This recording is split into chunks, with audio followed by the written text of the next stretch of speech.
चलिए शो की शुरुआत करेंगे फिर। और देखिए बहुत कुछ तो हम सुबह आपको बता ही चुके थे, थोड़ा उससे आगे हटकर बताते हैं कि अब क्या हुआ मार्केट में। निफ्टी पर एक 25,000 की दीवार क्लियरली, जी हाँ, आज का हाई 25,022 था। इंटरडे में ज़रूर उसको क्रॉस किया हमने। बाजार ने ज़रूर सुबह सुबह जीएसटी कट के उस जो न्यूज़ थी उसको मार्केट ने पॉजिटिवली रिएक्ट किया। लेकिन दिक्कत यह है कि 25,000 को डिसाइसिवली हम क्रॉस नहीं कर पाए, और यही बड़ा सवाल होगा कि क्या डिसाइसिवली हम 25,000 को क्रॉस कर पाएंगे या नहीं कर पाएंगे। और एक सवाल जो मैं और वीरू डिस्कस भी कर रहे थे सुबह, ये देखना होगा कि आज किस लेवल की एफआई शॉर्ट कवरिंग हुई, क्योंकि अगर आप 25,000 के ऊपर बंद हुए तो वो मैसिव शॉर्ट कवरिंग होगी। लेकिन अगर बाई चांस आप 24,850 के नीचे बंद हो गए तो शायद कवरिंग ना भी हो।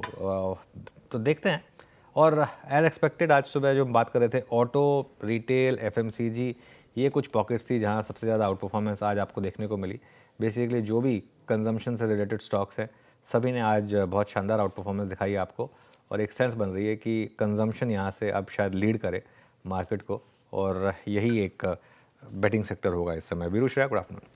Good afternoon. बिल्कुल अच्छी रही मार्केट की ओपनिंग। आज गैप अप ओपनिंग देखने को मिली, हालांकि हाई साइड से फिसले, जो कि आप भी मेंशन कर रहे थे 25-22 का आज का हाई, उसको हम सस्टेन नहीं कर पाए। लेकिन जो क्वेश्चन आपने रेज किया, वही सवाल मेरा है कि 25,000 का लेवल कितना इंपॉर्टेंट, और जिस तरीके से मार्केट आज हमें रैली देखने को मिल रही है कितनी टिकाऊ लग रही है। आज तो जीएसटी रिफॉर्म्स की खबर के बाद माजा में ये तेज़ी देखने को मिली, लेकिन कितनी टिकाऊ, क्या कल भी ये फॉलोअप हमें देखने को मिलेगा, परसों भी देखने को मिलेगा? अब कौन से लेवल्स इंपॉर्टेंट है, क्या अप्रोच ट्रेडर्स की होनी चाहिए? हालांकि आज तो कोई ट्रेडिंग कर नहीं पाए होंगे क्योंकि जिस तरीके से मार्केट एक रेंज में था।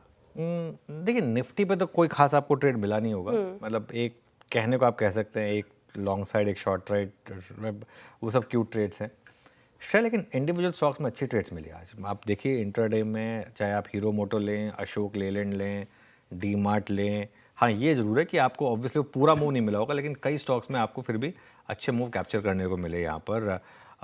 देखिए निफ्टी के लिए 24,900 के ऊपर बंद होना ज़रूरी है। वैसे तो खैर 25,000 के ऊपर बंद हो जाए तो सोने पे सुहागा, लेकिन 24,900 के ऊपर टिके रहना और बंद होना ज़रूरी है। और अगर 24,850 के नीचे अगर आप बंद हुए, जो कि आज का लो है, अगर उसके नीचे आप बंद हुए, ट्रस्ट में ये एक बहुत बड़ा नेगेटिव होगा फिर इन दैट केस। देखिए एक चीज़ जो क्लियर है ना, वैसे सब कुछ पॉजिटिव है, लेकिन एक चीज़ जो सुबह हमारे गेस्ट ने रेज़ की थी, मेहर जी ने, कि एक होता है कि आपने अनाउंसमेंट कर दी, लेकिन वो होगी दिवाली से। अब आपको और मुझे पता है, अब अगर मान लो मैं कल एक गाड़ी लेने वाला था, मैं नहीं लेने वाला था, लेकिन अगर मान लो कोई लेने वाला था तो वो पोस्टपोन करेगा कि नहीं अब एक जीएसटी कटा जाएगा, मैं उसके बाद लूँगा। ठीक है, जूता खरीदना आपको फिर भी समझ में आता है कि ठीक है, अगर कोई आपको बाकी चीज़ें कुछ खरीदनी है, रोज़मर्रा की चीज़ें खरीदनी है, उनका कंजम्पशन आप डिले नहीं करेंगे। लेकिन गाड़ी है जैसे फॉर एग्जांपल, या टू व्हीलर है, उसमें तो आप ऑब्वियसली 2 महीने वेट कर सकते हैं ना, वैसे दिवाली का टाइम है, अच्छा टाइम होगा। तो एक ये थोड़ा सा एक इशू रहेगा कि क्या आप इसको अपने कंजम्पशन को पोस्टपोन करेंगे, और अगर आप अपनी कंजम्पशन को पोस्टपोन करेंगे तो क्या इससे अर्निंग्स में इम्पैक्ट आएगा? क्या फेस्टिव सीजन की अर्निंग्स उतनी अच्छी नहीं होंगी जितना मार्केट एक्सपेक्ट कर रहा था? ये एक लाजमी क्वेश्चन है, लेकिन मेरा ये मानना है कि ये ना, मतलब जैसे कहते हैं कि पेनी वाइज पाउंड फुलिश वाली बात है। इवेंचुअली तो आना है वो कट, और वो रहने वाला है। तो ये सेक्टर्स जो है ना, इसमें कंजम्पशन से रिलेटेड जितने भी सेक्टर्स हैं, इनमें मुझे लग रहा है कि आपको डिप्स पर बाइंग करनी चाहिए। निफ्टी की आपने बात की, देखिए निफ्टी पर रेजिस्टेंस आज का हाई है 25,000 से 25,050, और सपोर्ट रहेगा आपका 24,750, 24,800, एक्चुअली 24,800 850 के बीच सपोर्ट मान के चलिए आप। ये अगर ब्रेक हुआ तो थोड़ी सी दिक्कत आएगी। बैंक निफ्टी ने आज मुझे थोड़ा डिसअपॉइंट किया है, क्योंकि अगर आप बैंक निफ्टी का इंट्राडे चार्ट देखेंगे, आज सुबह एक बार लग रहा था जब आपने 56,000 क्रॉस किया कि 56,500 तक का मूव शुरू हुआ है, 56,150 तक आप गए, लेकिन फिर सस्टेन नहीं कर पाए और अब आप डे लो के करीब आ गए। ये थोड़ा डिसअपॉइंटिंग है। यहाँ पर 56,000 से 56,200 का रजिस्टेंस है ऑब्वियसली, और 55,500 से 55,700 का सपोर्ट है। लेट्स सी, अभी आखिरी का 1.5 घंटा बाकी है, लेकिन मेरे ख्याल से आज जो क्लियरली एक चीज़ स्टैंड आउट कर रही है ना श्रेया, वो 2-3 स्टॉक्स हैं। जैसे एक है आपका मारुति, एक है आपका D mart, basically consumption stocks, लेकिन विद इन दैट जिनमें रिलेटिव स्ट्रेंथ भी काफ़ी रही है, जैसे कि एवेन्यू सुपर मार्ट या फिर मारुति। में दूसरा स्टॉक बोला था वो मिस हो गया, कोई नहीं, 8.5% मारुति ऊपर है आज। हीरो मोटो भी सुबह ऑलमोस्ट 10% तक गया था, वहाँ से थोड़ा कूल ऑफ हो गया, लेकिन ये भी आपके रडार पर होना चाहिए बेसिकली। तो इस तरीके के जो स्टॉक्स हैं ना, उन पर फोकस रखिए। चलिए वीरू के पास चलते हैं और आज स्टॉक स्पेसिफिक एक्शन क्या रहा वो पूछते हैं। Veeru, good afternoon. Good afternoon Anuj. खुशी हुई जान के कि थोड़ी डिले आएगी, गाड़ी पर आएगी, यानी पार्टी अक्टूबर के बाद तय है अनुज। खैर मजाक में कह रहा था मैं। अब आते हैं स्टॉक्स पे। जहाँ जैसे कि आपने कहा कंजम्पशन वाली थीम, एवेन्यू सुपरमार्ट मेरा पहला स्टॉक अनुज यही था।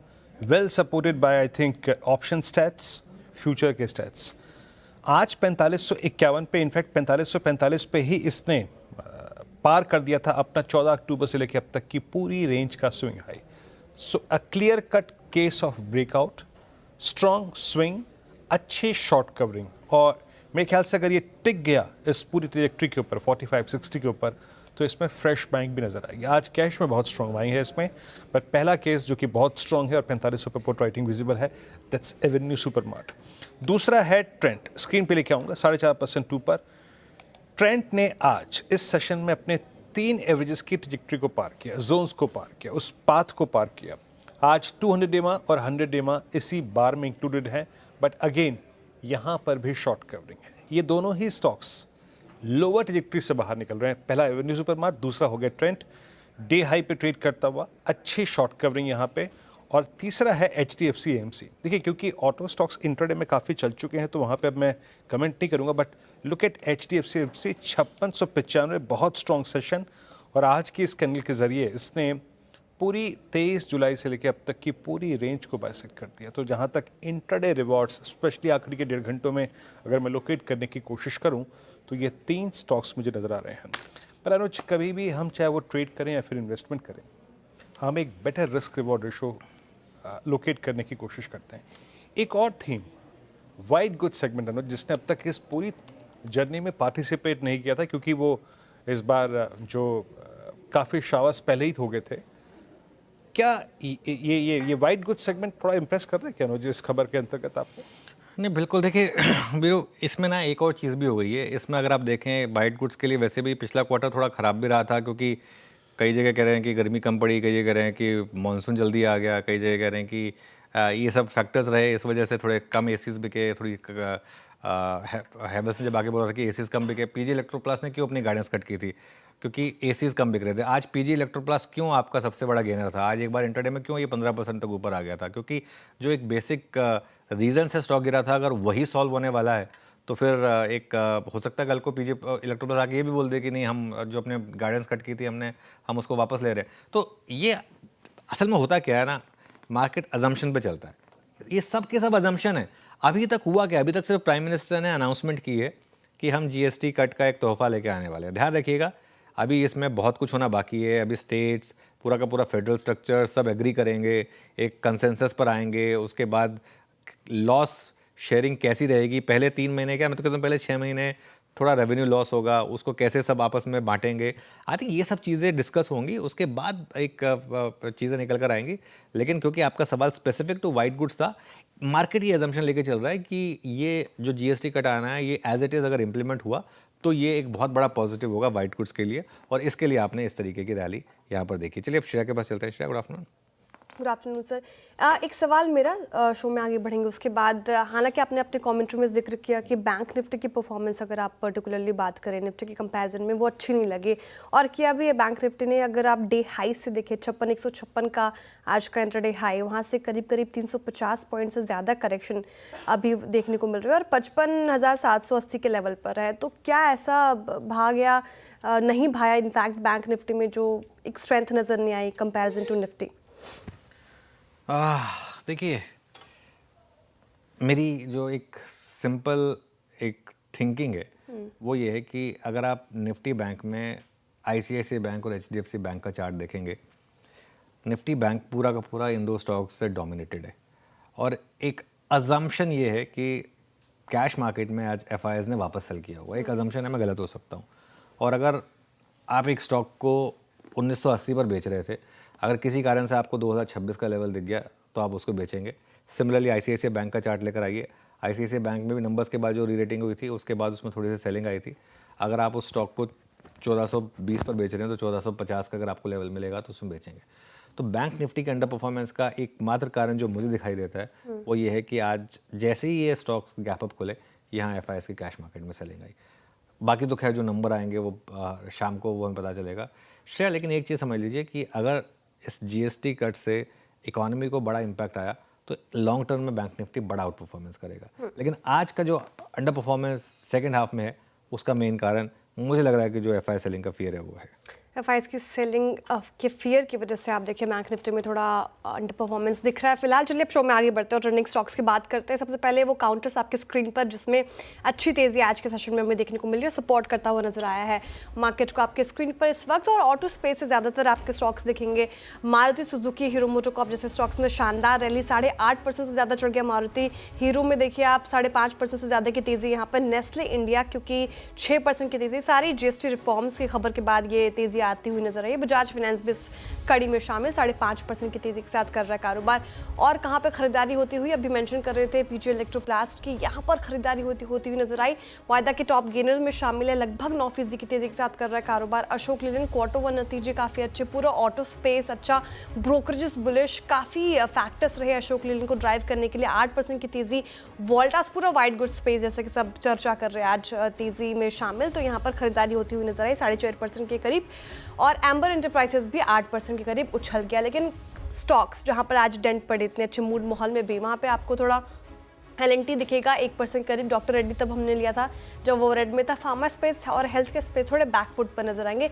इटर्नल में मुनाफा वसूली आज देखने को मिल रही है। इन्फोसिस आईटी स्पेस भी फ्लैट है। इसके अलावा सुजलॉन एनर्जी 3.5% टूटा। ग्लेनमार्क फार्मा 2.5% से ज़्यादा की गिरावट यहाँ पे देखने को मिली। एचपीसीएल में डेंट पड़ा और कल्याण ज्वेलर्स में भी आज थोड़ी गिरावट हमें देखने को मिल रही है 2% के करीब। चलिए अब शो में आगे बढ़ते हैं और कार्यक्रम का क्रम समझते हैं। फंडामेंटल राय देने के लिए हमारे साथ होंगे एसएमआईएफएस के शरद अवस्थी जी, टेक्निकल्स रहेंगे प्रकाश गाबा, मानस जायसवाल, राजेश सातपुते, राजेश पालविया, शिल्पा राउत और अमित सेठ जी से। 2:15 पे सुदर्शन बताएंगे आपको जीएसटी दर घटने से ऑटो को कितना फायदा और दूसरे सेक्टर को कितना फायदा होगा, ये बताएंगे यतिन मोता। 2:25 पर आशीष चतुर्वेदी बताएंगे कि ईसी इंटरनेशनल क्यों भाग रहा है आज। 2:30 बजे कंचन नौटियाल से समझेंगे जेके सीमेंट में मजबूती क्यों आई। 2:35 पर शिपिंग सेक्टर पर एक्सक्लूसिव खबर लेकर आएंगे लक्ष्मण रॉय। 2:55 पर समझेंगे 15 अगस्त को स्विगी ने अचानक प्लेटफॉर्म फीस क्यों बढ़ाया।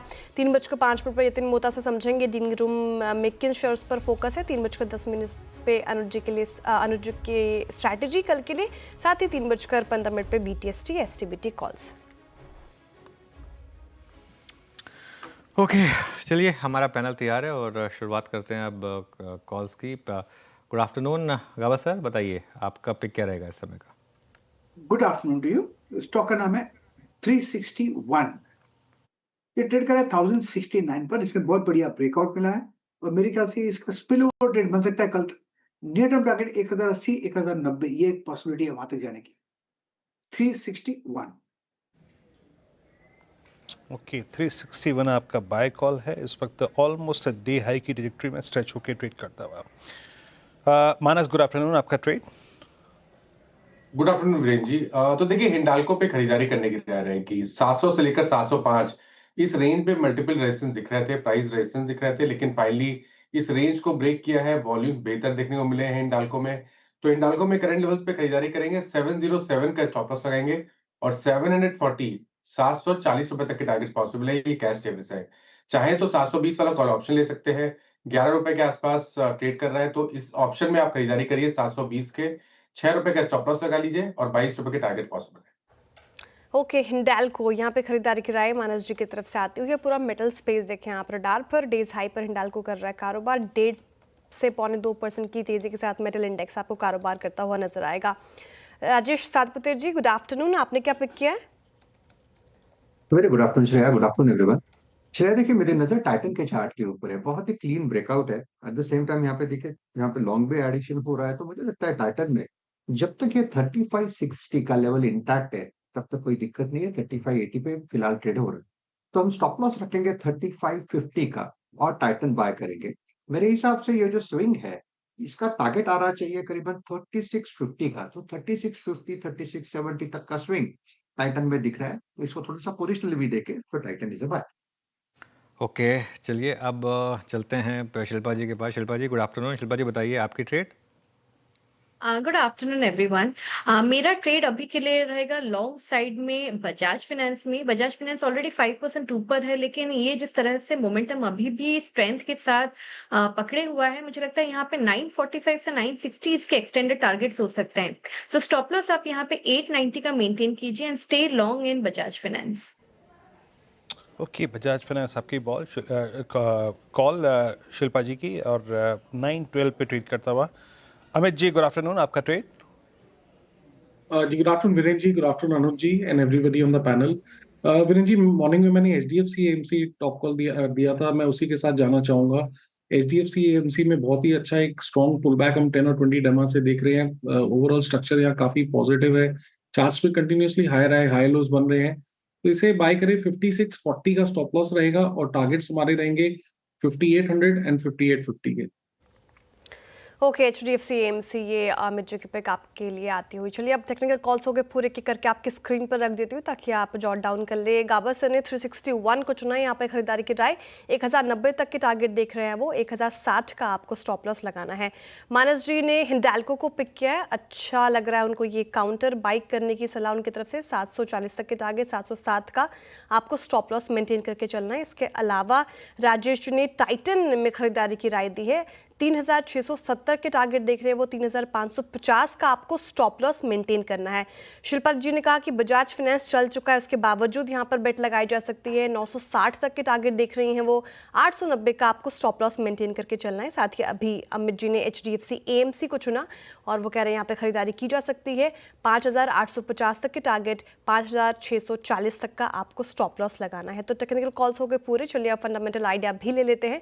शरद अवस्थी जी हमारे साथ मौजूद है। शरद जी, वेरी गुड आफ्टरनून, स्वागत है आपका कार्यक्रम में। बताइए, जीएसटी रिफॉर्म्स का तोहफा, अब मार्केट अच्छा परफॉर्म करता हुआ, ऐसे में कहाँ पे की जाए शॉपिंग?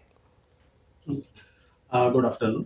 हमें लगता है चूंकि लॉन्ग टर्म में अब ये कंजम्पशन बूस्ट प्ले आउट करना चाहिए पॉजिटिवली। वैसे भी हम एक्सपेक्ट कर रहे हैं कि अर्बन कंजम्पशन भी क्रिबन करेगा रूरल कंजम्पशन के साथ साथ, तो वो टर्न अराउंड जैसे प्ले आउट करता है अगले 6 से 9 महीने में, हमें लगता है एफएमसीजी स्टॉक्स में बढ़िया परफॉर्मेंस रहनी चाहिए। ज्योति लैब्स वो स्टॉक है जो हम आज चुन रहे हैं। हमें लगता है जिस टाइप से कंपनी प्रीमियमाइजेशन वगैरह पे फोकस कर रही है, रिटेल रीच को बढ़ा रही है, नए प्रोडक्ट लॉन्चेस पे फोकस कर रही है, आने वाले समय में उसकी वजह से वहाँ ग्रोथ ठीक ठाक रहनी चाहिए। प्लस मॉनसून वगैरह भी ठीक है, तो रूरल ग्रोथ भी ठीक ठाक रहनी चाहिए। ई कॉमर्स, क्विक कॉमर्स में भी ग्रोथ ठीक ठाक है। तो हमें लगता है आने वाले समय में एक decent growth rate company clock in करेगी। ब्यूटी सेगमेंट, सोप वगैरह में भी वो एंट्री की बात कर रहे हैं, तो उसका भी फायदा उनको होना चाहिए। तो हमें लगता है आने वाले समय में अगले साल, एक सवा साल में कंपनी आसानी से 20-25 रुपए के आसपास की अर्निंग्स डिक्लेयर कर देगी। सॉरी, 13-14 रुपए के आसपास की अर्निंग्स डिक्लेयर कर देगी। 30 के आसपास का मल्टीपल मिलना बहुत मुश्किल नहीं होना चाहिए, 30-35 का। तो 390-400 के शुरुआती लक्ष्य के हिसाब से ज्योति लैब्स। ओके शरद जी, गुड आफ्टरनून। शरद जी, ये इस समय आपका व्यू ऑटोज पर क्या होगा, जो आज बड़ी रैली सबसे बड़ी मारुति में देखने को मिली, क्या व्यू रहेगा इस पर? हाँ जी, गुड आफ्टरनून। मुझे लगता है, देखिए जनरली तो मैं ऑटोज पे इन लेवल्स पे भी पॉजिटिव हूँ। महिंद्रा की नई लॉन्चेस से भी मेरे हिसाब से एक्सपेक्टेशन बेटर है, और फेस्टिव सीजन की वजह से एक अच्छा ट्रिगर मिलना चाहिए नंबर्स वगैरह को, क्योंकि इन्वेंट्री पाइल अप तो है थोड़ा सा सेगमेंट में। बट अब ये भाव के बाद शायद एक फ्लिप साइड ये हो सकता है कि ये जीएसटी कम होने की वेट में, अगर जैसा आप भी कह रहे थे कि ये ऐसा नहीं है कि कल ही हो जाएगा, थोड़ा टाइम लगता है, प्रोसेस ओरिएंटेड चीज है। तो उस चक्कर में ये हो सकता है वर्स्ट केस में कि ये जो 3 महीने में हम लोग फेस्टिव सीजन के बूस्ट के संग इम्प्रूवमेंट एक्सपेक्ट कर रहे थे, वो हो सकता है ऑटोज में और even fast moving consumer durables में वो थोड़ा सा लोगों का डिसीजन डिले हो जाए। तो वो एक फ्लिप साइड हो सकती है। बट जनरली लॉन्ग टर्म के हिसाब से मुझे लगता है ऑटोज के लिए काफी पॉजिटिव है। जिस तरीके की लॉन्चेस वगैरह प्लान्ड है, मारुति की भी हाइब्रिड वगैरह स्ट्रैटेजी जैसे जैसे प्ले आउट होती है, तो मैं काफी होपफुल हूँ कि नंबर्स वगैरह काफी बेटर आएंगे।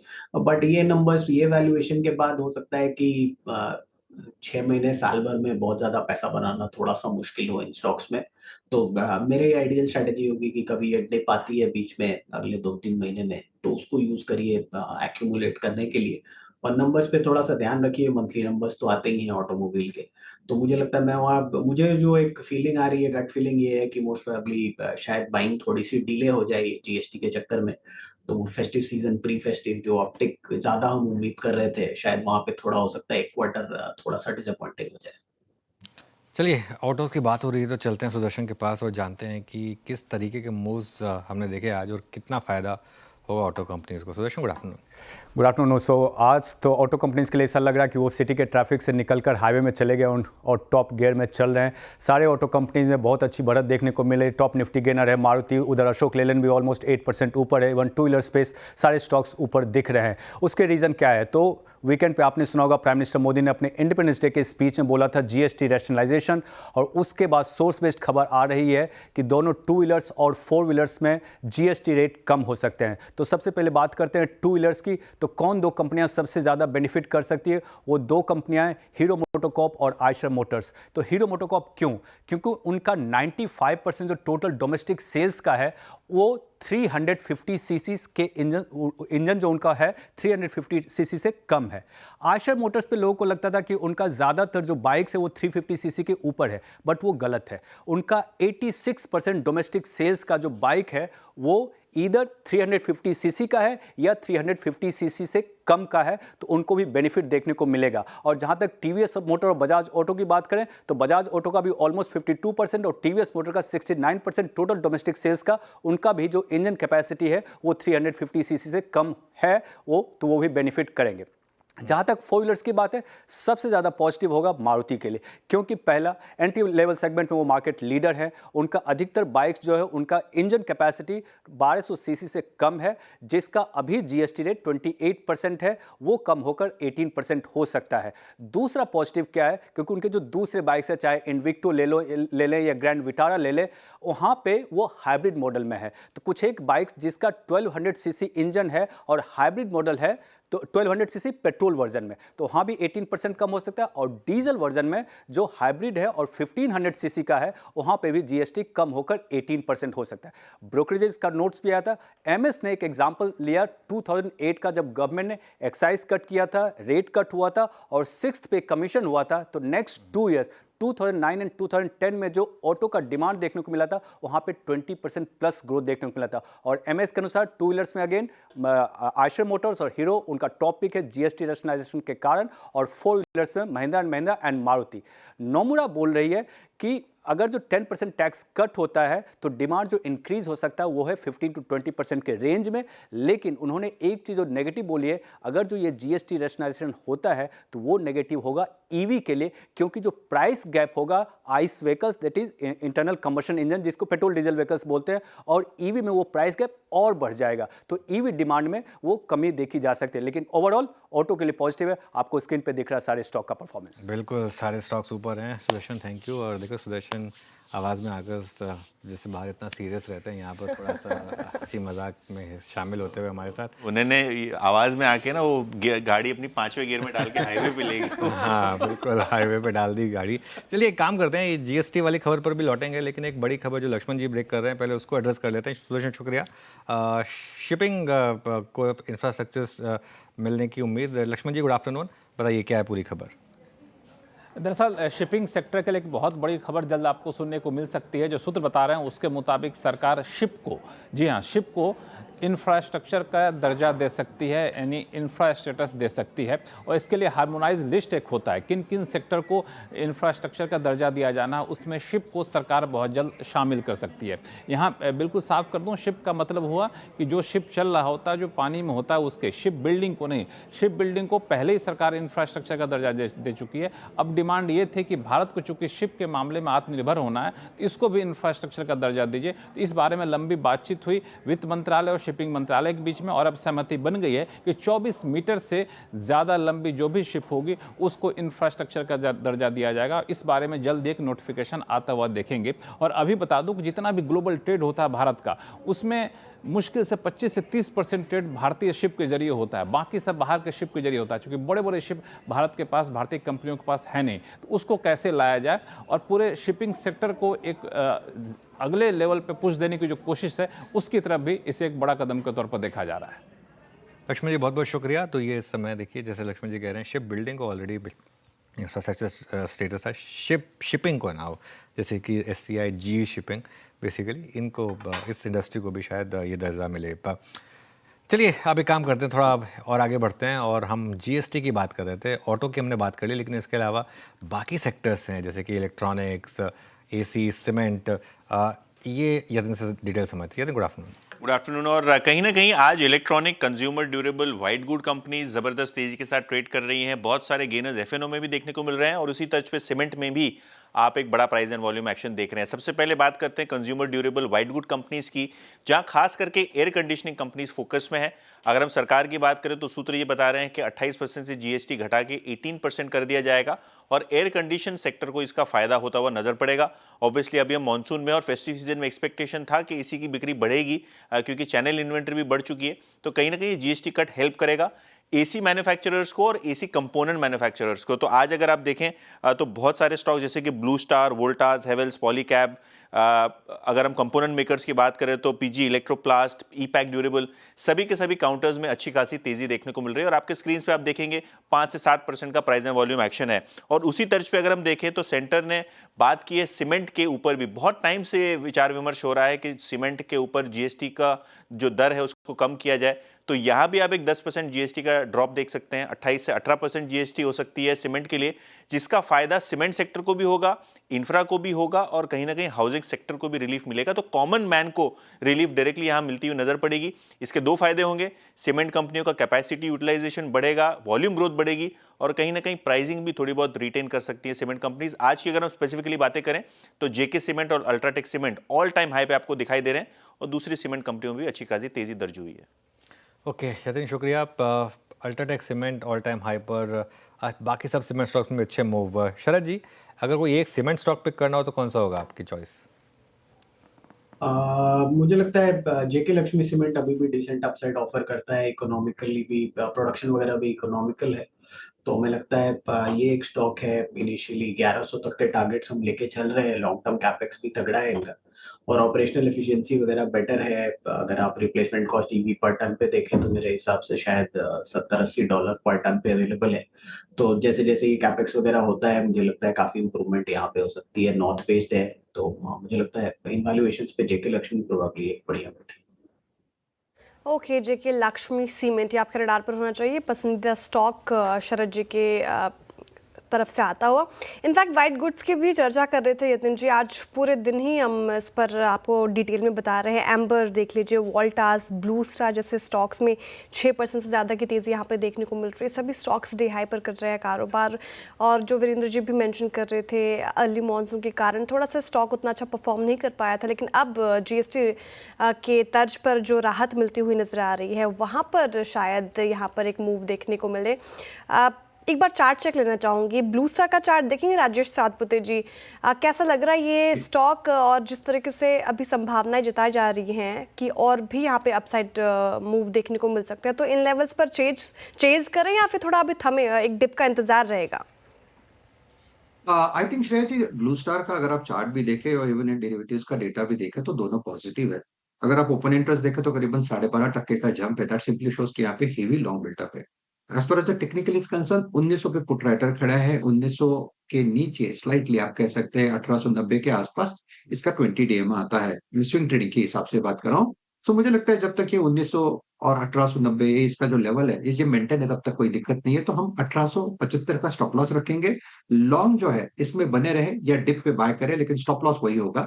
स्विंग का टारगेट होगा इसका करीबन मेरे हिसाब से 1950 से लेके 1980। I am still bullish on Blue Star. In fact ये जो कूल ऑफ हो रहा है this is a buying opportunity.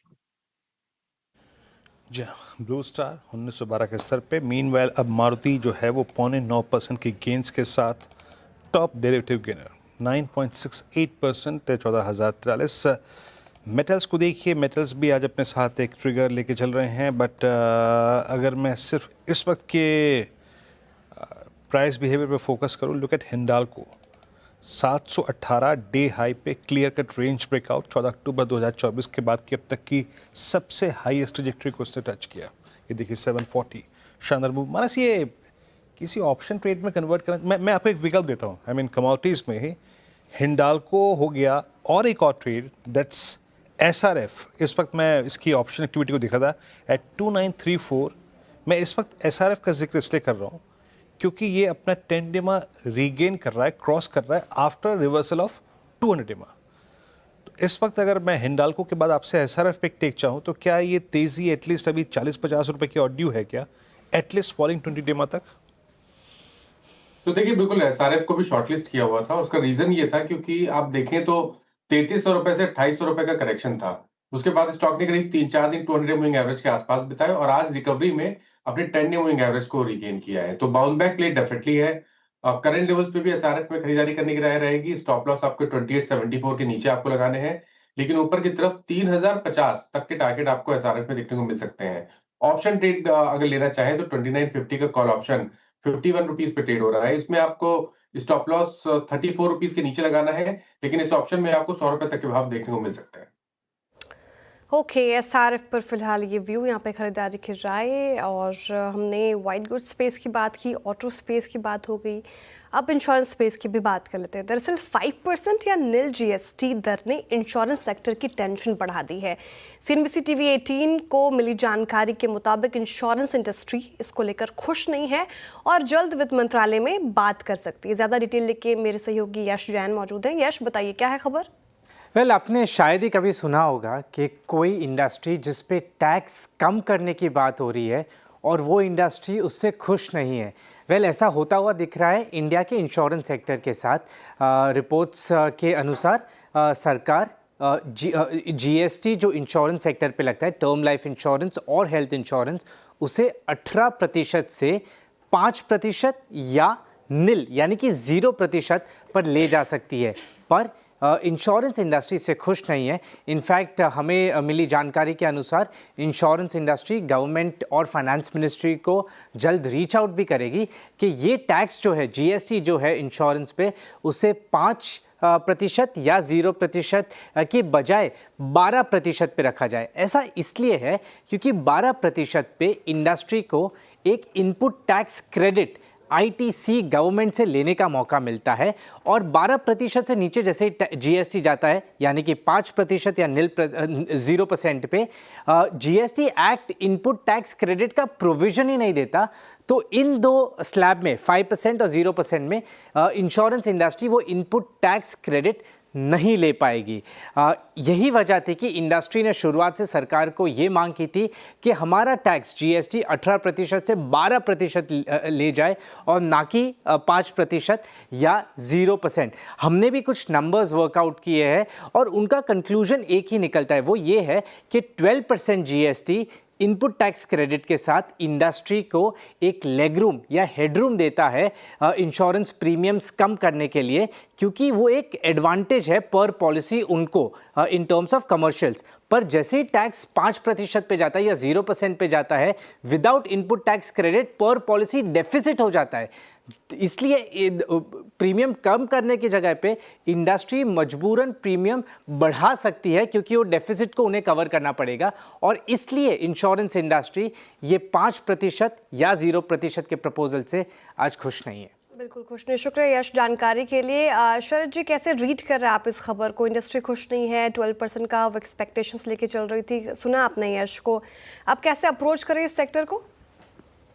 देखिए, ये तो एक कैच 22 सिचुएशन है। शॉर्ट टर्म में ऑब्वियसली आपको एक इम्पैक्ट रहेगा अगर आप 5% या 0% में आपको कोई 5% में कोई आपको इनपुट टैक्स क्रेडिट नहीं मिलता है तो वो एक चैलेंज तो उनके लिए रहेगा। लेकिन लॉन्ग टर्म में मुझे लगता है नेट में अगर कस्टमर के लिए कॉस्ट कम हो रही है और थोड़ा बहुत हिट आपको लेना भी पड़ता है तो इफेक्टिवली कस्टमर का आउटगो तो उससे ज्यादा नहीं होगा, नेट में कस्टमर का आउटगो कम ही होगा। और लॉन्ग टर्म में जिस तरीके की हमारी पेनिट्रेशन लेवल्स हैं उसको बढ़ाने की जितनी जरूरत है लोअर इनकम ग्रुप में, खास करके टर्म और मेडिकल इंश्योरेंस टाइप की चीजों के लिए, तो मुझे लगता है स्कोप बहुत है। तो आगे पीछे इंडस्ट्री को भी ये बात समझनी होगी कि छोटी छोटी शॉर्ट टर्म ट्रिगर्स पे ज्यादा ध्यान ना देके जो लॉन्ग टर्म अपॉर्चुनिटी है इंश्योरेंस में वो काफी बड़ी है और जीएसटी रैशनलाइजेशन से मुझे लगता है कस्टमर को ज्यादा फायदा होगा। थोड़ा बहुत अगर आपको हिट लेना भी पड़ता है तो वो आप पास ऑन कर सकते हैं। तो इफेक्टिवली ऐसा नहीं है कि अगर जीएसटी 12% से 5% हो रही है तो आपको प्रीमियम से ज्यादा इफेक्टिवली बढ़ाना पड़ेगा। हो सकता है प्रीमियम एज सच वो ज्यादा दिखे, टैक्स कम दिखे, लेकिन इतनी बड़ी कोई प्रॉब्लम होनी नहीं चाहिए। ओके, तो बड़ी प्रॉब्लम नहीं होनी चाहिए। चलिए, टॉप कैश कॉल्स का समय हुआ। गावा सर, राजेश सातपुते जी और अमित सेठ जी, इनसे लेंगे top cash calls. Amit ji, good afternoon, आप शुरुआत करिए। जी अनुज जी, मैं असाही इंडिया क्लास के साथ जाऊंगा। यहाँ पे 52 वीक हाई का एक ब्रेकआउट रिटेस्ट हुआ है। स्टॉक ने पुल बैक दिया था, फॉलिंग चैनल का ब्रेकआउट यहाँ पे है। लगभग 866 का प्राइस है, इसे बाय करें। 830 का हमारा स्टॉप लॉस रहेगा और टारगेट्स हमारे 930 रुपीज के रहेंगे। ओके, असाही इंडिया आपका बाय कॉल है। राजेश सतपुते जी, आप क्या पिक करेंगे? तो वीरेंद्र जी, मेरा भी ऐसा ही इंडिया था luckily, what a coincidence, but कोई नहीं। देखिए, मैं सुब्रोस के साथ जाऊंगा। सुब्रोस लिमिटेड, ये भी मैंने सॉर्ट आउट करके रखा था। 857 के आसपास प्राइस है। 850 के नीचे हमारा स्टॉप लॉस होगा, तो 847 के स्टॉप लॉस के साथ वी विल बाय सुब्रोस। अगर मैं सही हूं तो इसका एक स्विंग का टारगेट पहला आएगा करीबन 880 का, लेकिन चांसेस है कि एक बार के लिए 910 तक जाए, तो सुब्रोस इज अ बाय। 910 के टारगेट के लिए सुब्रोस पे खरीदारी की राय राजेश जी की तरफ से आती हुई। गाबा सर, आपने क्या पिक किया कैश कॉल के लिए? Well, good evening to you Shreya. Stock का नाम है V2 रिटेल, ट्रेड करा है 1834 पर। स्टॉप होगा करीब 1800 का, 34 रुपीज का। टारगेट फर्स्ट 1900, फिर 1950 पे पॉसिबल है। V2 retail. Okay, 3 trades pick किए हमने एक एक करके आपकी स्क्रीन पर, और ये स्टॉप लॉसेस टारगेट सब आपकी स्क्रीन पे होंगे। निफ्टी 24,918 पे, बैंक निफ्टी 55,790 पर ट्रेड करता हुआ हल्का सा बैकफुट बैक। इस बीच एक्सिस सिक्योरिटी से राजेश पालवी अब जुड़ चुके हैं इस कार्यक्रम में। राजेश जी, गुड आफ्टरनून, कार्यक्रम में स्वागत है। अभी आप मतलब मार्केट पे अप्रोच करते हैं इस प्राइस पे, जहाँ पे हम थोड़े से अपसाइड और डाउन साइड दोनों को लेकर थोड़े से आश्वस्त नज़र नहीं आ रहे हैं। थ्रेशोल्ड पॉइंट्स पार नहीं किए दोनों इंडस्ट्रीज ने, पार किए लेकिन टिक नहीं पाए। ट्रेड की थीम क्या है आपकी, क्या पिक कर रहे हैं आप? Good afternoon Virendra ji, good afternoon everyone. सो निफ्टी में थोड़ा सा पॉज यहाँ पे 25,000 की लेवल पे आते हुए दिखा है, तो हमें लगता है कि 25,000, 25,050 ये एक इम्पॉर्टेंट सप्लाई जोन है। But looking at the broader market, हमें लगता है कि ये लेवल भी क्रॉस होते हुए दिख सकता है और यहाँ से हमें फिर एक अच्छा शॉर्ट कवरिंग का मूव बनते हुए दिखेगा। मेजर कॉल राइटिंग अभी भी 25,000 की स्ट्राइक पे है, तो वो लेवल क्रॉस होने के बाद ही एक fresh leg of rally towards 25,200, 300 की तरफ बढ़ते हुए दिख सकती है। अभी हमें लगता है यहाँ पे ऑटोमोबाइल एक क्लियर एक पॉजिटिव डायरेक्शन में पूरा ऑटोमोबाइल स्पेस ही बढ़ते हुए दिख रहा है, तो बजाज ऑटो पे हमारा व्यू पॉजिटिव है। और जिस तरीके से ब्रेकआउट बजाज ऑटो में देखने को मिला है, तो एक लोअर साइड पे कंसोलिडेशन के बाद स्टॉक में एक अच्छा स्ट्रॉन्ग ब्रेकआउट आज के सेशन में आते हुए दिखा, और ये ब्रेकआउट दर्शाता है कि स्टॉक में अब बड़ी मूव 8,800, 8,900 की तरफ बढ़ सकती है। ट्रेडिंग पॉइंट ऑफ व्यू से हम यहाँ पे 8,750 के टारगेट सजेस्ट करेंगे। डाउन साइड में स्टॉप लॉस रखेंगे करीब 8,520 के आसपास। ओके, बजाज ऑटो ये स्टॉक आपके रडार पर रहना चाहिए। और पूरे ऑटो स्पेस में, पर्टिकुलरली टू व्हीलर स्पेस में बात करें तो अच्छी तेज़ी देखने को मिल रही है। एक और स्टॉक की बात करते हैं, केईसी इंटरनेशनल। आज 10% की तेज़ी हमें इंट्राडे में यहाँ पे देखने को मिली है। स्टॉक फोकस में है।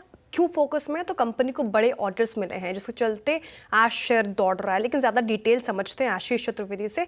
आशीष, बताइए, केईसी इंटरनेशनल 10% अप आज के सत्र में।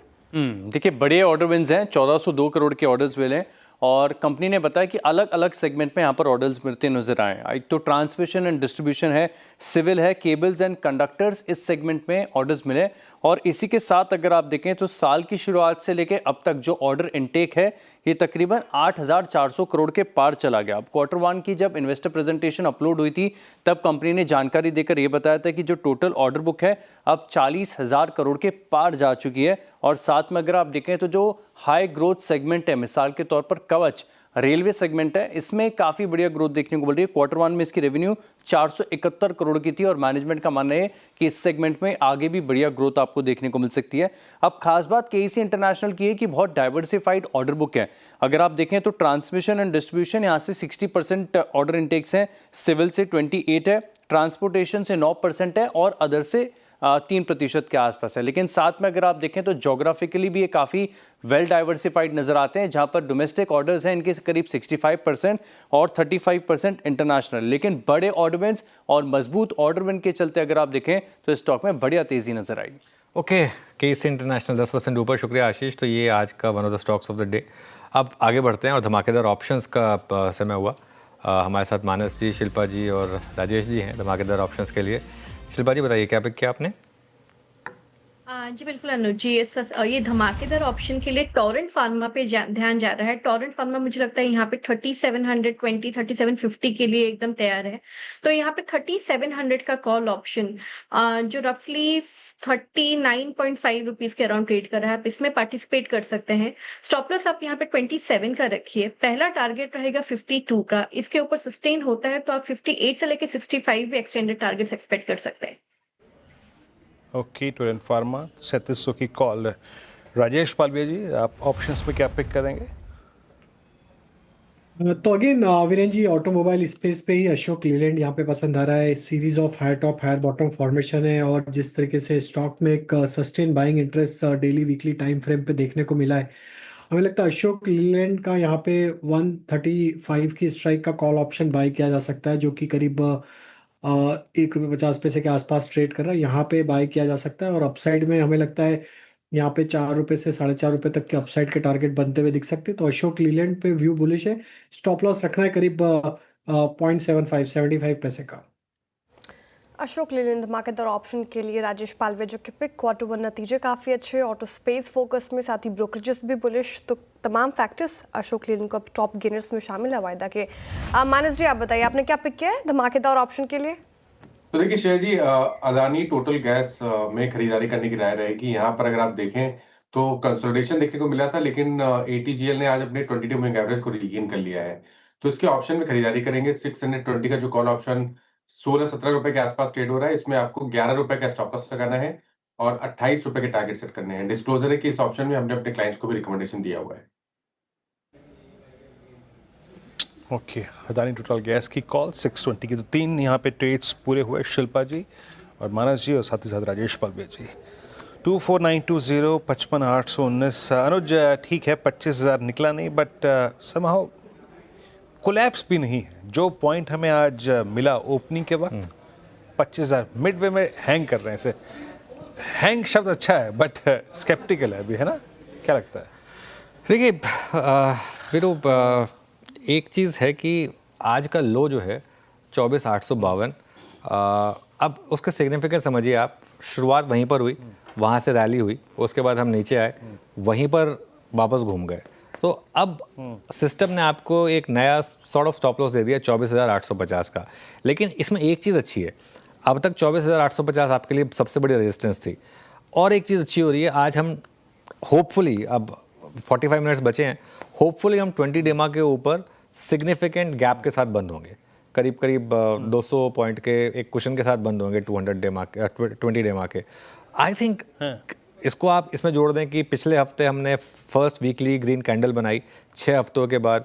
देखिए कोई भी स्केप्टिकल मार्केट एकदम से ऐसा नहीं होगा कि बस एक हफ्ते में ऑल टाइम हाई लगा देगी। जो मार्केट 1 साल से अंडर परफॉर्म कर रही है, थोड़ा टाइम लगेगा उसको। इन दैट सेंस आज का प्राइस बिहेवियर उतना बुरा नहीं है। ये मार्केट कोलैप्स नहीं हुई, ये नहीं है कि गैप अप के बाद कोलैप्स हो गई। गैप अप के बाद भी थोड़ा और ऐड हुआ, उसके बाद हम थोड़ा नीचे आए हैं। हाँ, प्रोवाइडेड यहाँ पे बंद हो जाए, जैसे मैं सुबह कह रहा था, बस 24,850 के नीचे नहीं बंद होना चाहिए। 24,900 के ऊपर बंद हो गए तो ठीक सेशन है आज का, फिर कोई दिक्कत नहीं है। 24,900 के ऊपर एज ऑफ नाउ इसमें कोई दिक्कत नहीं है। हाँ, 25,000 के नीचे हैं, बट वो 850 के लोवर्स को हमने डिफेंड किया। मीनवाइल कुछ एक दो स्टॉक्स को और देख लेते हैं जो कि अच्छा मूव जनरेट कर रहे हैं। एक बार लेके आइएगा स्क्रीन पे कोल इंडिया लोअर ट्रेजेक्ट्रीज पे। स्ट्रेंथ शब्द का इस्तेमाल नहीं कर रहा हूँ मैं, लोअर ट्रेजेक्ट्रीज पे, यानी नीचे के जोन में अच्छा मूव देता हुआ और एक तैयारी करता हुआ 100 EMA को क्रॉस करने की। राजेश पालवे जी, एक बार मतलब उन स्टॉक्स को मैं कुछ देर से खोजने की कोशिश कर रहा हूँ जो लोअर लेवल से शॉर्ट कवरिंग के सहारे बाहर निकल रहे हैं। कोल इंडिया, इसको कहाँ पे रखेंगे आप? तो देखिए, करेक्शन के बाद स्टॉक में अगर हम देखें तो एक अच्छा रिकवरी यहाँ पे पिछले 2-3 हफ्तों में लोअर साइड से बनते हुए दिखा है और जिस तरीके से स्टॉक अब अपने 50 डे मूविंग एवरेज के ऊपर सस्टेन होते हुए दिख रहा है, तो हमें लगता है कि ये स्टॉक का ये मूव यहाँ से करीब 395 से लेकर 398 की तरफ बढ़ते हुए दिख सकता है, जो कि इसके नेक्स्ट हर्डल है। एट दिस जंक्चर ये सजेस्ट करेंगे कि जिनके पास ट्रेड है लॉन्ग साइड का, वो बने रह सकते हैं। 385 का स्टॉप लॉस फॉलो करें। हमें लगता है ये स्टॉक 395 की तरफ बढ़ते हुए दिख सकता है। ओके, कोल इंडिया 395 तक की टारगेट एक्सपेक्टेड, डे हाई पर शानदार रैली के साथ आज कर रहा है कारोबार। सीमेंट स्पेस की हम बात भी कर रहे थे, सीमेंट स्पेस में अच्छी खासी तेजी हमें देखने को मिल रही। जेके सीमेंट एक बार स्क्रीन पर रखेगा, शानदार तेजी इस पर्टिकुलर काउंटर में भी अपने लाइफ टाइम हाई पर ये कारोबार करता हुआ नजर आएगा। लेकिन सवाल ये कि इसके पीछे के कारण क्या है, ये समझाने के लिए कंचन नौटियाल मौजूद है।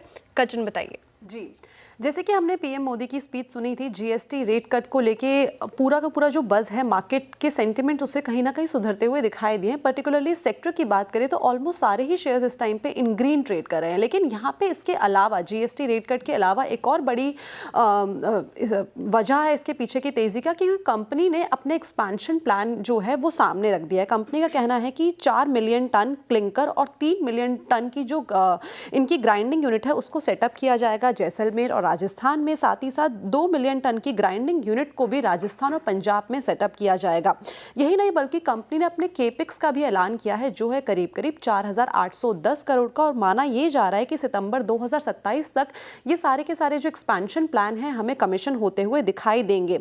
यही नहीं बल्कि जो इनकी सीमेंट की कैपेसिटी है इसको बढ़ाने के ऊपर भी कंपनी जोरों शोरों से फोकस कर रही है। ये मान रहे हैं कि सितंबर 2027 तक ये हमें 37 मिलियन टन तक होती हुई दिखाई देगी। और अगर हम आगे की बात करें थोड़ी सी, यानी कि फिस्कल ईयर 30 तक की बात करें, तो ये कैपेसिटी हमें 50 मिलियन टन तक जाती हुई दिखाई दे सकती है। यानी कंपनी की तरफ से जो इस टाइम पे मूव है काफ़ी ज़्यादा एग्रेसिव देखने को मिल रहा है केपेक्स को लेकर और अपने एक्सपेंशन को लेकर। इस लिहाज से यहाँ पे एक हमें 5% का अप मूव दिखा है। शुक्रिया कंचन। तो ये इस समय जेके लक्ष्मी सीमेंट 0.5% ऊपर।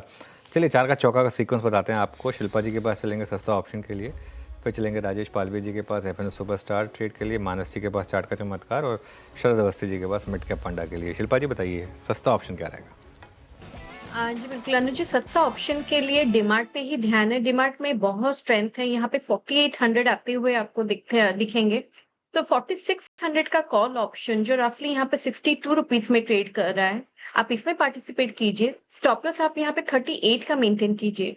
पहला टारगेट जो है वो रहेगा 92 का, इसके ऊपर सस्टेन होता है तो 130 पे इसका एक्सटेंडेड टारगेट हो सकता है। ओके, शिल्पा जी का सस्ता option trade, Avenue supermarket call 4600 की स्ट्राइक।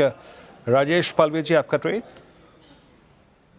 तो वीरेन जी यहाँ पे मेटल स्पेस से जिंदल स्टेनलेस जेएसएल पे यहाँ पे बाय करने की सलाह है। यहाँ पे एक फ्रेश ब्रेकआउट स्टॉक में आते हुए दिखा है, और स्टॉक का अगर हम ओवरऑल स्ट्रक्चर देखें तो स्टॉक में series of higher top higher bottom formation है। ये फ्रेश ब्रेकआउट जो बना है, हमें लगता है कि स्टॉक को अब यहाँ से नेक्स्ट टारगेट 765 770 की तरफ लेके जा सकता है। तो 770 के टारगेट के लिए जेएसएल फ्यूचर बाय करने की सलाह है जिंदल स्टेनलेस की, और डाउनसाइड में स्टॉप लॉस रखेंगे करीब 738 के आसपास। ओके, जिंदल स्टेनलेस ये एफएनओ सुपरस्टार के लिए राजेश पालवे जो कि पिक। चार्ट का चमत्कार के लिए आपने क्या चुना है मानस जी? तो देखिए इरिडा पे खरीदारी करने की राय रहेगी। यहाँ पर इंटरडे चार्ट पे रिवर्सल है, हाई टॉप हायर बॉटम्स का कंफर्मेशन है। डेली चार्ट पे ट्रेंडिंग मूविंग एवरेज को रिगेन किया है, वॉल्यूम ज्यादा देखने को मिले हैं, तो इरिडा में एक बाउंस बैक प्ले बनता है। करंट लेवल्स पे इरिडा में खरीदारी करेंगे। 144.90 का आपको स्टॉप लॉस लगाना है, और 154 रुपए के टारगेट सेट करने हैं। ये कैश लेवल्स है। चाहे तो 150 वाला कॉल ऑप्शन जो 2.5 रुपए पे ट्रेड हो रहा है, वहां पर आप ₹1.40 के स्टॉप लॉस से खरीदारी करिए और ₹5 के टारगेट सेट करिए। ओके, चलिए तो इरिडा की कॉल लेनी है आपको। शरद जी आपका मिड कैप फंडा क्या रहेगा? जी, हमारा मिड कैप फंडा होगा MTAR tech company. Liquid propulsion engines, missile rocket components, actuators, core nuclear reactor assemblies, ये सारे प्रोडक्ट बनाती है। और हमें लगता है जिस तरीके से न्यूक्लियर पावर में एक्सपेंशन की बात सरकार भी कर रही है, प्लस डीआरडीओ में इसरो में जिस टाइप का एक्सपेंशन हो रहा है उसका भी फायदा मिलना चाहिए। ब्लूम एनर्जी के साथ भी यूएस में इलेक्शन वगैरह का ओवरहैंग हट गया है, तो वहां पे भी जैसे जैसे वो डिमांड नॉर्मलाइज होती है उसका भी फायदा इनको मिलना चाहिए। तो लगभग 50% क्लीन एनर्जी से आता है। कंपनी 2000 करोड़ के आसपास की ऑर्डर बुक की बात कर रही है इस साल के अंत तक, और हमारा ये मानना है कि ये कन्वर्जन काफी स्टीप होना चाहिए। न्यूक्लियर ऑर्डर्स में भी कंपनी ने काफी अग्रेसिव ग्रोथ की टारगेट ऑडियंस फोरकास्ट बताई है आगे के लिए। तो हमें लगता है जैसे जैसे ये नंबर्स कन्वर्ट होते हैं और ऑर्डर बुक एड ऑन होती है और एग्जीक्यूशन होता है अगले 1.5-2 साल, ग्रोथ रेट्स काफी रोबस्ट रहने चाहिए। 30-35% जैसी टॉप लाइन ग्रोथ, और इस साल तो लगभग अर्निंग्स डबल होनी चाहिए ईपीएस के टर्म्स में, और उसके अगले साल भी हमें लगता है कि 50% से ऊपर की ग्रोथ कंपनी ईपीएस में क्लॉक इन करेगी। तो जैसे जैसे ये चीजें प्ले आउट होती है, मुझे लगता है काफी बड़ी री-रेटिंग स्टॉक में हो सकती है। साल सवा साल में हम ये उम्मीद कर रहे हैं कि कंपनी 50-55 रुपए के आसपास की अर्निंग्स रिपोर्ट कर देगी, और 50-55 की अर्निंग्स पे 40-50 का मल्टीपल मिलना बहुत मुश्किल नहीं होना चाहिए। तो 2000-2100 के शुरुआती लक्ष्य के हिसाब से एमटार टेक 1534 पे बाय कॉल शुरुआत की थी हमने पैरासिस्ट ऑप्शन ट्रेड। शिल्पा जी सोलन ने साथ था, उन्होंने पिक की एवेन्यू सुपरमार्केट 4600 की कॉल एट द रेट 69.30 592 130 के लक्ष्य के लिए 38 पर ट्रेड करते हुए। जिंदल स्टेनलेस राजेश पालविया जी का आज का एफएनओ सुपरस्टार, और 765 के लक्ष्य के लिए 770 738 का स्टॉप लॉस। मानस जी ने इरिडा पिक किया 154 के लक्ष्य के लिए। अभी भी इन काउंटर्स में बड़ा अच्छा मूव आ रहा है, और एमटार टेक यहाँ पर आज शरद अवस्थी जी की कॉल थी कैश की, ये mid cap fund. Nifty somehow 24,900 के ऊपर अभी टिक रहा है, बट मेरे स्क्रीन पे एक इंडेक्स जरा डायरेक्टर साहब प्लीज़ रखिएगा स्क्रीन पे, निफ्टी मेटल, क्योंकि जो इसमें अभी एक टिक आया वो था डे हाई का टिक जो मेरे सिस्टम ने इस वक्त अलर्ट किया। दैट मीन्स मेटल्स और निफ्टी मेटल का ये क्लोज मेरे ख्याल से 31 जुलाई यानी फ्रेंकली स्पीकिंग अगस्त सीरीज़ का सबसे हाईएस्ट क्लोज होगा। एक बार थोड़ी मेटल्स की स्कैनिंग करते हैं जरा, प्लीज़ रखिएगा। हिंडाल्को का जिक्र हो चुका है, ऑप्शंस के ट्रेड में वो था, पूरा रखिएगा हिंडाल्को, देन टाटा स्टील, और पूरी बास्केट रखिएगा Hindalco, JSW steel, Tata steel और वेदांता, जिंदल स्टेनलेस को लेके आइए एक बार। अच्छा शिल्पा जी, थोड़ी सी अगर मैं मेटल्स की स्कैनिंग करूं, सिंस ये इंडेक्स एक थ्रेशोल्ड पॉइंट पे क्लोज हो रहा है, एक एज पे, एक ब्रेकआउट पॉइंट पे, अगर इस तेज़ी को खेलना है कल तक के लिए पूरे इस वीक, तो सबसे पर्याप्त वाजिब स्टॉक अदर देन हिंडाल्को क्या लगता है आपको? जी बिल्कुल वीरेंद्र जी, हिंडाल्को सबसे स्ट्रांग है। इसको आज हमने प्रबुद्धा सेराधन में भी रेकमेंड किया हुआ है। बट अपार्ट फ्रॉम दिस मुझे लगता है कि ध्यान देना चाहिए जेएसएल में भी बहुत स्ट्रांग ब्रेकआउट आया हुआ है, और यहाँ पे हमने कंसिस्टेंटली देखा है स्टॉक ने एक ब्रेकआउट अटेम्प्ट किया है और उसको सस्टेन किया है। तो 750 का एक कॉल ऑप्शन जेएसएल में आप इसमें ध्यान दे सकते हैं, जो रफली 14 रुपए 50 पैसे में ट्रेड कर रहा है। आप इसमें पार्टिसिपेट कर सकते हैं। स्टॉप लॉस 8 रुपए का रखिए। पहला टारगेट रहेगा 21 का, इसके ऊपर सस्टेन होता है तो 24 से लेके 26 में इसके एक्सटेंडेड टारगेट्स हैं। ओके, मीनवाइल एक बहुत बड़ी एक्सक्लूसिव ब्रेक कर रहे हैं हम आपके लिए। लक्ष्मण जी जुड़ रहे हैं वापस एक बार, और लग रहा है कि सिर्फ जीएसटी कट ही नहीं और भी कुछ तैयारी हो रही है इकोनॉमी को रिवाइव करने के लिए, और न्यू नेक्स्ट जनरेशन रिफॉर्म्स की भी बात हो रही है। लक्ष्मण जी गुड आफ्टरनून, बताइए कब है ये मीटिंग और कौन कौन इसमें शामिल हो सकते हैं? जी हाँ, जो मुझे सूत्रों से बड़ी एक्सक्लूसिव जानकारी मिली है उसके मुताबिक आज शाम प्रधानमंत्री अर्थशास्त्रियों के साथ एक महत्वपूर्ण बैठक करने वाले हैं। जी हाँ, ये आज शाम बैठक होगी, करीब 1 घंटे से ज़्यादा देर तक की बैठक चलने वाली है।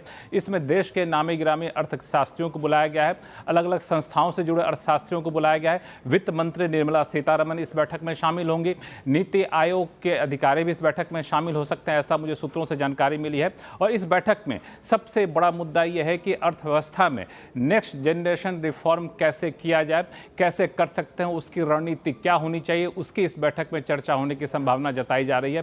15 अगस्त को प्रधानमंत्री ने अर्थव्यवस्था से जुड़े जो सारे ऐलान किए हैं उन ऐलानों को जमीन पर कैसे लागू किया जाए, इसके ऊपर इस बैठक में चर्चा हो सकती है। जो अंतर्राष्ट्रीय हालात बने हुए उस अंतर्राष्ट्रीय हालात में के बावजूद भारत की इकोनॉमी कैसे एक नई रफ्तार पकड़ पाए, नए स्तर पर जाए, इसकी रणनीति यहाँ पे चर्चा होगी। जीएसटी जाहिर तौर पे उसका एक बड़ा मुद्दा हो सकता है, क्योंकि इससे पहले जब प्रधानमंत्री ने अर्थशास्त्रियों के साथ बैठक की है तब तक अर्थशास्त्रियों ने जीएसटी का मुद्दा उठाया था कि जीएसटी को ज़्यादा सरल बनाया जाए, सिर्फ टैक्स घटाने के लिहाज से नहीं बल्कि कायदे कानून के लिहाज से। तो संभावना है कि इस बात पर भी चर्चा होगी जो ऐलान किया गया है उसमें क्या किया जा सकता है। एक और चीज़ जो प्रधानमंत्री ने 15 अगस्त को ऐलान किया वो था आपको एक टास्क फोर्स बनाने के लिए नेक्स्ट जनरेशन रिफॉर्म के लिए। वो टास्क फोर्स कैसा हो, टास्क फोर्स के को क्या मैंडेट दिया जाए, क्या टर्म्स कंडीशन हो, इसके ऊपर भी इस बैठक में चर्चा हो सकती है। तो मुझे ऐसा लगता है कि सरकार अर्थव्यवस्था के मोर्चे पर आने वाले दिनों में काफ़ी ज़्यादा सक्रिय होना चाहती है और कई सारे कदम उठते दिखेंगे, और इस तरफ ये बैठक काफ़ी अहम मानी जा रही है। शुक्रिया लक्ष्मण जी। तो ये एक बड़ी एक्सक्लूसिव। तो देखिए एक चीज़ समझ लीजिए कि ये सरकार अब मन बना चुकी है कि एक नेक्स्ट लेवल रिफॉर्म्स, जीएसटी से बड़ा रिफॉर्म तो खैर क्या ही होगा, इस तरीके के रिफॉर्म्स, और आई थिंक मार्केट भी इसका संज्ञान लेगा। और हमारी मार्केट की जो बेसिक दिक्कत रही है, अगर आप उससे सॉर्ट करेंगे तो ये बहुत बड़ा पॉजिटिव होगा। एक काम करते हैं, छोटा सा ब्रेक ले रहे हैं, इसके बाद इसी टॉपिक पर और बाकी टॉपिक्स पर बात करेंगे। हमारे साथ मोतीलाल ओसवाल इंस्टीट्यूशनल इक्विटीज़ के रिसर्च हेड गौतम दुग्गड़ जुड़ेंगे। उनसे समझेंगे कि ये जीएसटी कट और बाकी सब रिफॉर्म्स हैं, इनका मार्केट पर और इंडिविजुअल सेक्टर्स और स्टॉक्स पर क्या इम्पैक्ट पड़ेगा।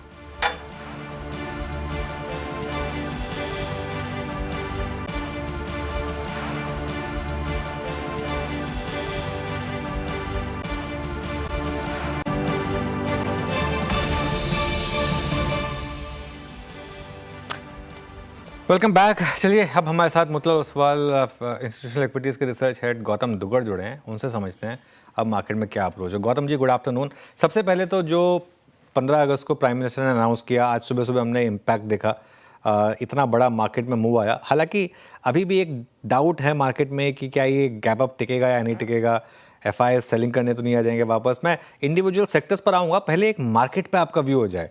जिस तरीके का आज मूव आया है, क्या एक नए मूव की शुरुआत है या इसके फिजल आउट होने का रिस्क रहेगा? गुड आफ्टरनून अनुज। मुझे लगता है ये एक नए मूव का आगाज है।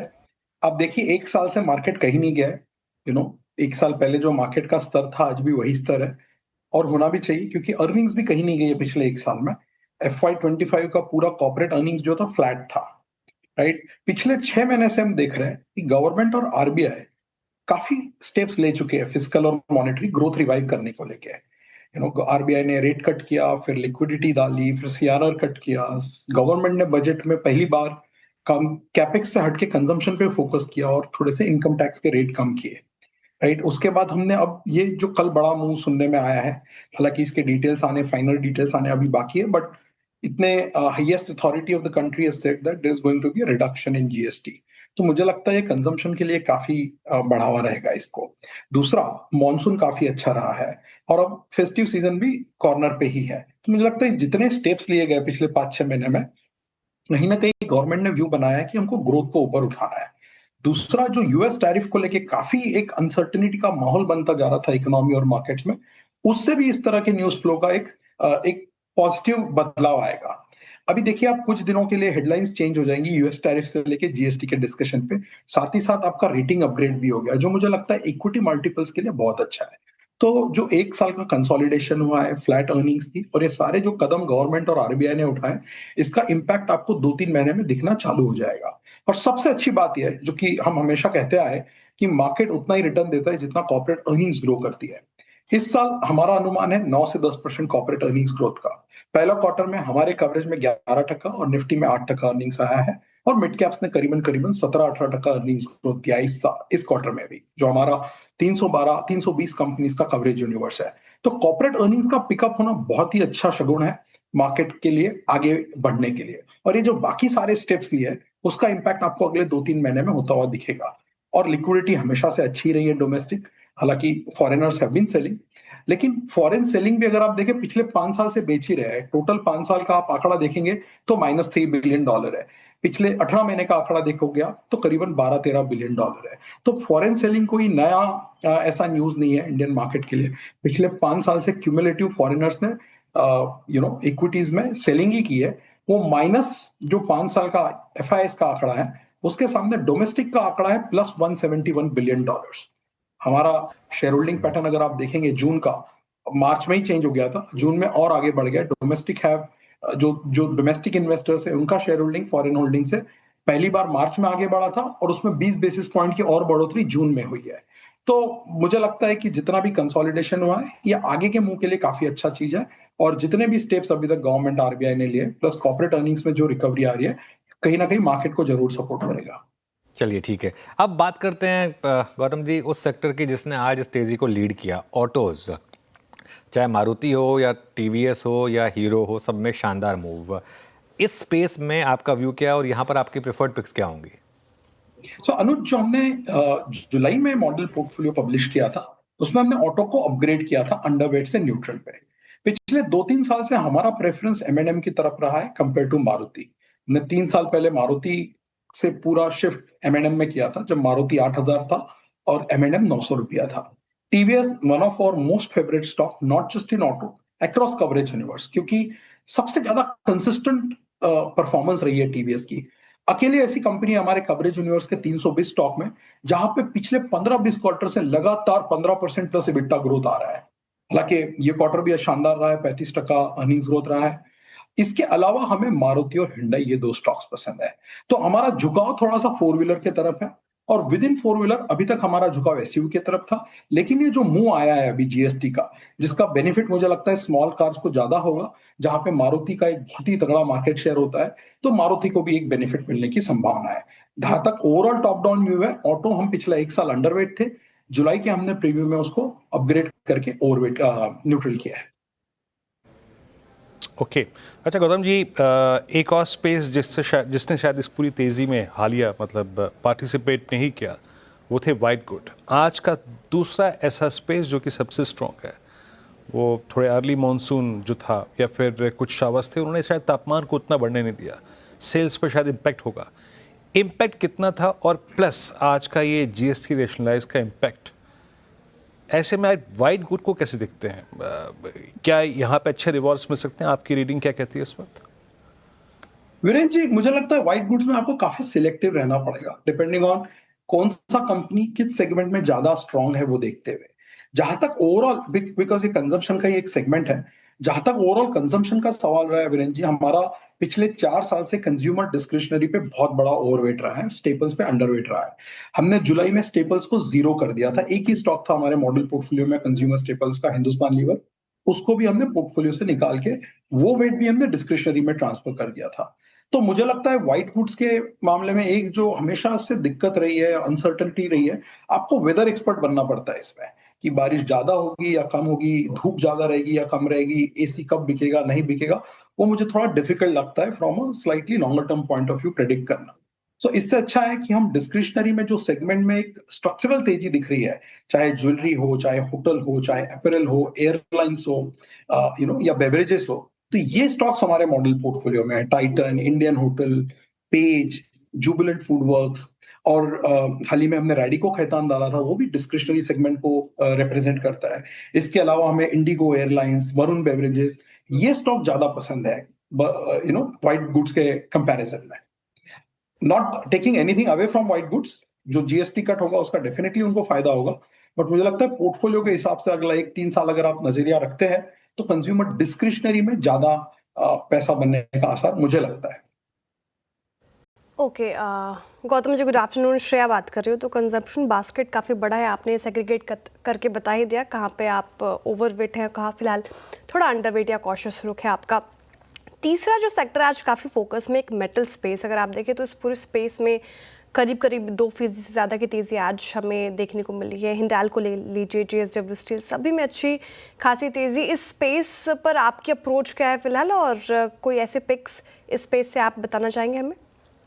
श्रेया जी, हमारा मेटल्स पे अंडरवेट है, क्योंकि ग्लोबल ग्रोथ में काफी दिक्कत आ रही है। आप अगर पूरा ग्लोबल एनवायरनमेंट देखें तो बहुत हेडविंड्स है ग्रोथ के लेके, प्लस जो टैरिफ का अनसर्टेनिटी है उससे भी ग्लोबल ग्रोथ को इम्पैक्ट आएगा। और चूंकि मेटल्स एक ग्लोबल कमोडिटी है, तो ग्लोबल ग्रोथ से बहुत डायरेक्टली कोरिलेटेड है।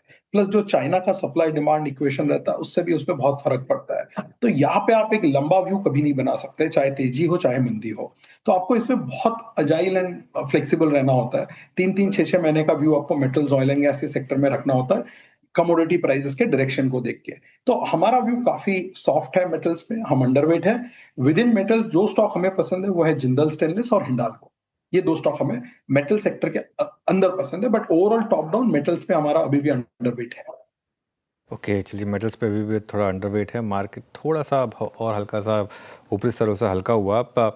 गौतम जी, अगर यहाँ से 1-1.5 साल का व्यू हो, तो कोई 3-4 स्टॉक्स जो यहाँ से आपको लगता है कि बेस्ट पोजीशन है इस पूरी की पूरी जीएसटी रिफॉर्म्स को और बाकी आगे जाते हुए इसको अर्निंग्स इम्प्रूवमेंट को प्ले करने के लिए? जैसे इन द पास आपने एक ट्रेंड एक बहुत सही समय पर आइडेंटिफाई किया था, उसमें मैंने बड़े मूव देखे थे। ऐसे कोई 3-4 स्टॉक की अगर बास्केट बनानी हो तो वो क्या होगी? तो अनुज, चूंकि आपका व्यू थोड़ा लंबा है, तो मुझे लगता है जीएसटी को लेकर हमें बहुत ज्यादा एक्साइटेड नहीं होना चाहिए, क्योंकि एक बार जब जीएसटी रिफॉर्म हो जाएगा बेस में जब नंबर आ जाएंगे उसके बाद लोग ये टॉपिक को भूल जाएंगे। तो अगर आप 2-3 साल के हिसाब से अच्छे रिटर्न्स का अगर एनालिसिस कर रहे हैं कौन से सेक्टर में बनेगा, तो मुझे एक सेक्टर जो हमेशा से पसंद रहा है ऑफ लेट है कैपिटल मार्केट स्पेस। हम इसमें बहुत ज्यादा बुलिश है पिछले 1.5 साल से। हमारे पास 16 से 17 स्टॉक पे कवरेज है, लगभग सारे स्टॉक हम कवर करते हैं कैपिटल मार्केट में। अभी इसमें इंडिविजुअल स्टॉक बनाने की जगह में एक ऐसे बास्केट बना सकते हैं आप। एक एएमसी ले लीजिए, एक ब्रोकर ले लीजिए, एक एक्सचेंज ले लीजिए, एक वेल्थ मैनेजर ले लीजिए और एक कोई तो इंटरमीडियरी ले लीजिए। तो 4-5 स्टॉक का जो एक बास्केट बनेगा, मुझे लगता है क्यूमुलेटिव कंपाउंडिंग बहुत अच्छा होगा। जहां तक हमारी बात है, हमारे पोर्टफोलियो में एंजल है, हमें HDFC AMC, UTI AMC, Nuvama, BSc, 361 ये सारे स्टॉक्स भी काफी पसंद है। ये एक पहला स्पेस है। दूसरा स्पेस जो कि अभी मैं श्रेया जी को आंसर कर रहा था तब कहा था कि कंज्यूमर डिस्क्रिशनरी, जिसमें ज्वेलरी पे हम हमेशा से बहुत पॉजिटिव रहे हैं। पिछले 15 साल से टाइटन हमारा टॉप आइडिया रहा है, मॉडल पोर्टफोलियो में रहा है। पिछले 1-2 साल से ज्यादा रिटर्न नहीं बना है, बट फिर भी पिछले 5 साल 15 साल का कंपाउंडिंग देखिए तो बहुत पैसा बना है। और ज्वेलरी एक एवर ग्रोइंग सेक्टर है, $80 बिलियन का कैटेगरी है जो हर साल 7-8% ग्रो कर रहा है। बट उसके सामने आप कंज्यूमर स्टेपल्स देखते हैं तो वहां कोई ग्रोथ ज्यादा है नहीं, 2-3% वॉल्यूम ग्रोथ आ रहा है। पिछले 10 साल में एक भी कंज्यूमर स्टेपल कंपनी ने 10% का कंपाउंडिंग रेवेन्यू ग्रोथ नहीं दिया है इंडिया में। तो कंज्यूमर डिस्क्रिशनरी में अलग अलग सेगमेंट्स है फिर से, जैसे कि होटल हमें अच्छा लगता है, ज्वेलरी हमें अच्छा लगता है। और थर्ड एंड लास्ट जो सेगमेंट पे हमारी बहुत पॉजिटिव राय रही है पहले भी और आज भी है, वो है ईएमएस। राइट, हमारे मॉडल पोर्टफोलियो में डिक्सन और केन्स मौजूद है, 4% वेट है, इंडेक्स में इनका वेट 0 है। सो काफी बड़ा हमने ओवरवेट रखा है इस पे और ग्रोथ भी बहुत अच्छी रही। ये क्वार्टर के आप नतीजे देखें तो ईएमएस के जो 8 कंपनीज हम कवर करते हैं उनका कुल मिला के 58% प्रॉफिट ग्रोथ हुआ है और टॉप लाइन ग्रोथ भी बड़ी अच्छी रही है। और अब ये जीएसटी का इनडायरेक्ट बेनिफिट उनको भी होगा, क्योंकि अगर एसी की सेल बढ़ती है तो जो भी कंपनी उस सेगमेंट में प्रेजेंट है मैन्युफैक्चरिंग में, उनको भी इसका फायदा जरूर मिलेगा। तो EMS, consumer discretionary and capital market space, ये 3 ऐसे सेक्टर हमें लगते हैं जहां पे काफी लंबा अरसे तक कंपाउंडिंग अच्छा होने की उम्मीद है। अच्छा गौतम जी, ये एक स्पेस जो कि without any doubt, without any ifs and buts सबसे स्ट्रॉन्ग प्राइस टच दिया है आज से लगभग मेरे ख्याल से 2 रोज पहले मैं मैक्स हेल्थ केयर की मैनेजमेंट से बातचीत भी कर रहा था। That hospital stocks within health care space, strong bed addition commentary, strong expansion plans, यहाँ पर आपका टेक क्या है इस वक्त और आपके मॉडल पोर्टफोलियो में क्या है यहाँ से? हमारे मॉडल पोर्टफोलियो पहले मैक्स होता था, फिर हमने मैक्स में जब बहुत पैसा बन गया, थोड़ा स्टॉक महंगा हो गया, तो मैक्स से हम मेदांता में शिफ्ट कर दिए थे। करंटली हमारे मॉडल पोर्टफोलियो में मेदांता है, बट हॉस्पिटल्स में हमारी काफी पॉजिटिव व्यू रही है। सिर्फ इसमें एक चीज देखना होगा कि वैल्यूएशंस कहाँ तक इसमें स्ट्रेच हो सकते हैं, बिकॉज पिछला 4-5 साल स्पेशली कोविड के बाद से जो एक पर्सनल हेल्थ को लेके लोगों में अवेयरनेस बढ़ी है, पर्सनल हेल्थ पे खर्चा करने का एक डिजायर हुआ है, इस सब का बेनिफिट आपको हॉस्पिटल्स में दिख रहा है। चाहे बेड एडिशन हो, चाहे एक्विजिशन हो, चाहे प्राइवेट इक्विटी का एक्टिविटी हो, इनऑर्गेनिक न्यूज फ्लो हो, हॉस्पिटल्स बहुत एक्टिव रहे हैं। और हमारा within health care compare to traditional जो फार्मास्यूटिकल कंपनीज है उसके मुकाबले हॉस्पिटल्स में ज्यादा पॉजिटिव रहा है। अभी आपने देखा ये क्वार्टर के भी तीनों कंपनीज के नतीजे जो हम कवर करते हैं, अपोलो, मैक्स एंड मेदांता, बहुत अच्छे रहे हैं। सो हॉस्पिटल्स में हम पॉजिटिव हैं और मेदांता अभी हमारे मॉडल पोर्टफोलियो में मौजूद है। ओके, हॉस्पिटल्स पे आप पॉजिटिव है, वेदांता आपके रडार पर। गौतम जी, पिछली दफ़ा आपने ट्रेंड सुझाया था, उसी के इर्द गिर्द मेरा सवाल है, ये रिटेल स्पेस कैसा लगता है आपको? विशाल मेगामार्ट, हालिया लिस्टेड कंपनी, फिर Q1 के नतीजे काफ़ी अच्छे आए। इसके अलावा आप डी-मार्ट देख लीजिए, वेन्यू सुपर मार्ट में भी अच्छी खासी तेज़ी है, ट्रेंड में भी रडार पे है। तो इस स्पेस पर आपका रुझान क्या है? स्टॉक स्पेसिफिक क्या अप्रोच होगी यहाँ पर? ये बहुत स्टॉक स्पेसिफिक सेक्टर है श्रेया जी, बिकॉज अलग अलग कंपनी, अलग सेगमेंट, अलग ज्योग्राफी में स्ट्रांग है। तो हमारे जो पसंदीदा शेयर है इन सेक्टर में वो रहे ट्रेंड, जो कि आपने और अनुज ने कहा है। दूसरा हमें विशाल मेगा मार्ट अच्छा लगता है और तीसरा टाइटन। ये 3 हमारे लार्ज कैप सेगमेंट में फेवरेट शेयर रहे हैं। जहां तक मिड कैप और स्मॉल कैप का सवाल है, अभी हमने रिसेंटली इस क्वार्टर के नतीजे के बाद वी मार्ट का रेटिंग अपग्रेड टू बाय किया था, क्योंकि रिजल्ट्स भी अच्छे थे और overall on ground situation on same store sales growth वो भी काफी इंप्रूव हो रही है। बट रिटेल में आपको बहुत स्टॉक स्पेसिफिक रहना होगा, क्योंकि बहुत ही डिवर्स सेक्टर है। एक ही सेगमेंट में 4 कंपनी है, चारों का फॉर्चून बहुत अलग अलग चल रहा है। जैसे कि ट्रेंड पिछले 5 साल में 11 गुना रिटर्न दे चुका है, बट उसी स्पेस में ऐसे कई स्टॉक्स है जिन्होंने पिछले 10 साल में कोई रिटर्न नहीं दिया है। ओके, मीनवाइल मार्केट थोड़ा सा कूल ऑफ हो रहा है। खत्म जी, एक दिक्कत क्या रही है मार्केट की, कोई रैली एफआईआईज टिकने ही नहीं देते हैं। जैसी रैली आती है वो बेचने आ जाते हैं।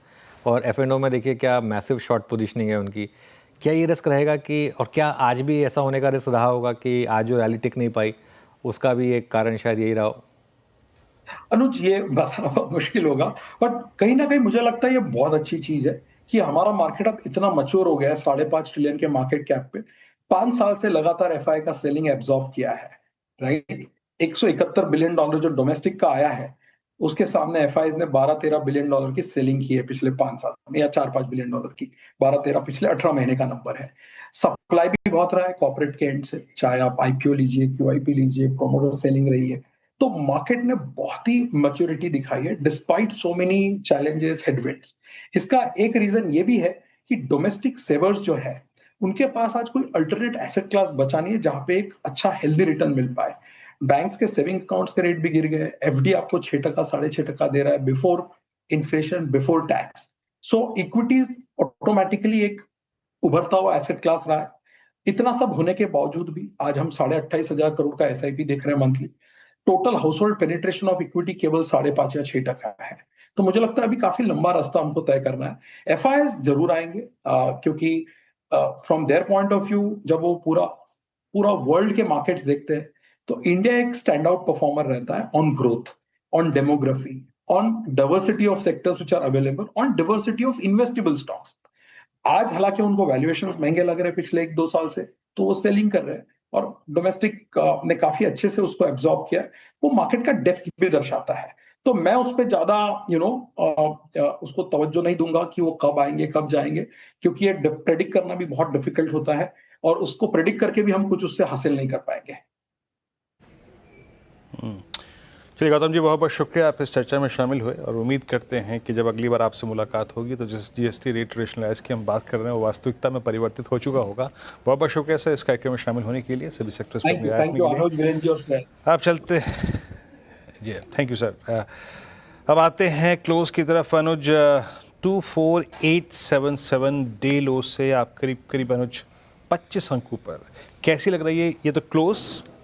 इस क्लोज के साथ रिस्क रिवॉर्ड कितना है अनुज, और क्या अप्रोच रखें? पता है वीरू, एक बार ना वीरेंद्र सहवाग श्रीलंका के अगेंस्ट मैच खेल रहे थे और 293 पे आउट हो गए थे। वो मुरलीधरन ने वो कॉटन बोल्ड किया था, तो अगर वो 7 रन और बना लेते तो वो पहले बैट्समैन बन जाते जिन्होंने 3 ट्रिपल 100 बनाए होते, है ना। लेकिन अब जब उनसे पूछा गया तो उन्होंने कहा कि मैं 293 रन सेलिब्रेट करूं या 7 रन से जो मिस हो गया उसका दुख मनाऊं, तो मैं तो उसको सेलिब्रेट करूंगा। तो 250 पॉइंट की रैली हुई है इवेंचुअली। अब ठीक है, ये 250 पॉइंट की रैली 350 पॉइंट की हो सकती थी, दिन के हाई पे 350 पॉइंट की थी। आप ये क्रिप कर सकते हैं कि डे हाई पर नहीं बंद हो पाए, या फिर ये कह सकते हैं कि नहीं देखिए मार्केट जो है वो ठीक रहा। मेरे ख्याल से मैं सेकंड कैंप में हूँ। खैर मैं वैसे भी आपको पता ही है ज़्यादातर ऑप्टिमिस्ट ही रहता हूँ मैं, तो मैं तो अभी भी यही कहूँगा कि कोशिश करिए लॉन्ग पोजीशन कैरी करने की इस मार्केट में, और एक दिन और दे के दीजिए। क्या हो जाएगा देखिए, वर्स्ट के सिनेरियो में क्या होगा, कल आपका स्टॉप लगेगा 100-150 पॉइंट नीचे आपको शायद पोजीशन काटनी पड़े, ये हो सकता है। लेकिन फिर भी इस समय रिस्क रिवॉर्ड जो है ना वो लॉन्ग के फेवर में ही है। कारण अब आप 20 डेमा के ऊपर आ गए हैं और उसको आप डिसाइसिवली क्रॉस करके एक 100 पॉइंट के कुशन के साथ बंद हो रहे हैं, और 850 के तो आप ऊपर ही बंद हो रहे हैं, 24,850 के। तो हाँ, अगर अगले 20 मिनट में मार्केट, 15 मिनट में मार्केट एकदम कोलैप्स हो जाए अलग बात है, वरना 24,850 के ऊपर आप बंद हो रहे हैं। मेरे ख्याल से आज एक नई तेज़ी की शुरुआत है, और अब देखिए ये जो तेज़ी है ये मैक्रो ड्रिवन होगी। एक रिस्क रहेगा मार्केट में कि आगे जाकर ब्रोकरेजेस या फिर एनालिस्ट इस चीज़ को कैसे देखेंगे कि जो कंजम्पशन आप पोस्टपोन करेंगे उसका कितना इम्पैक्ट इकोनॉमी पर आएगा। ये सब चीज़ें रहेंगी ऑब्वियसली, लेकिन उतना रिस्क तो आपको लेना पड़ेगा। मेरा व्यू रहेगा कि आप इंडेक्स में और इंडिविजुअल स्टॉक्स दोनों में अपनी पोजीशंस को कैरी करिए, लॉन्ग पोजीशंस को। चलिए यतिन के पास चलते हैं और जानते हैं कि डीलिंग रूम से क्या फीडबैक मिल रहा है। Yatin, good afternoon. Good afternoon. और कहीं ना कहीं डीलर्स की अगर आप बात करें तो आज के मूव से काफ़ी उत्साहित हैं। शायद मिड कैप 1 लाख से चलना शुरू हुए और ओवरऑल एफएनओ में भी उनको मोमेंटम दिख रहा है। 2 स्टॉक्स जो आज फोकस में है उसमें सबसे पहले इंडस टावर्स, और ये स्टॉक बहुत दिनों बाद उनके रडार पे आया है। 340 और 345 के टारगेट्स के लिए डीलर्स यहाँ BTST की एडवाइस दे रहे हैं। आज उनके हिसाब से डोमेस्टिक फंड्स यहाँ खरीदारी कर रहे हैं और कहीं ना कहीं आज ओपन इंटरेस्ट भी 3% बढ़ा हुआ है। फ्रेश खरीदारी यहाँ देखने को मिल रही है। इसके अलावा अगर हम बात करें तो ABFRL ये भी एक स्टॉक है जो शायद कंजम्पशन बूम से फ़ायदा लेता हुआ नज़र पड़े और ABFRL की बात करें तो यहाँ भी 78 से लेकर 80 तक के टारगेट्स डीलर्स को समझ रहे हैं। और यहाँ आज अगर हम ओपन इंटरेस्ट का डेटा देखें तो OI 3% कम हुआ है और शॉर्ट कवरिंग इस काउंटर में देखने को मिल रही है। तो मोमेंटम के हिसाब से ये दोनों स्टॉक्स आज डीलर्स के रेडार में हैं। ओके, इंडस्टार और आदित्य बिरला फैशन रिटेल, ये दो स्टॉक्स। थैंक यू यतिन जी जानकारी के लिए। चलिए अब BTST और STBT ट्रेड्स लेते हैं। अमित जी बताइए क्या पिक कर रहे हैं आप, BTST STBT?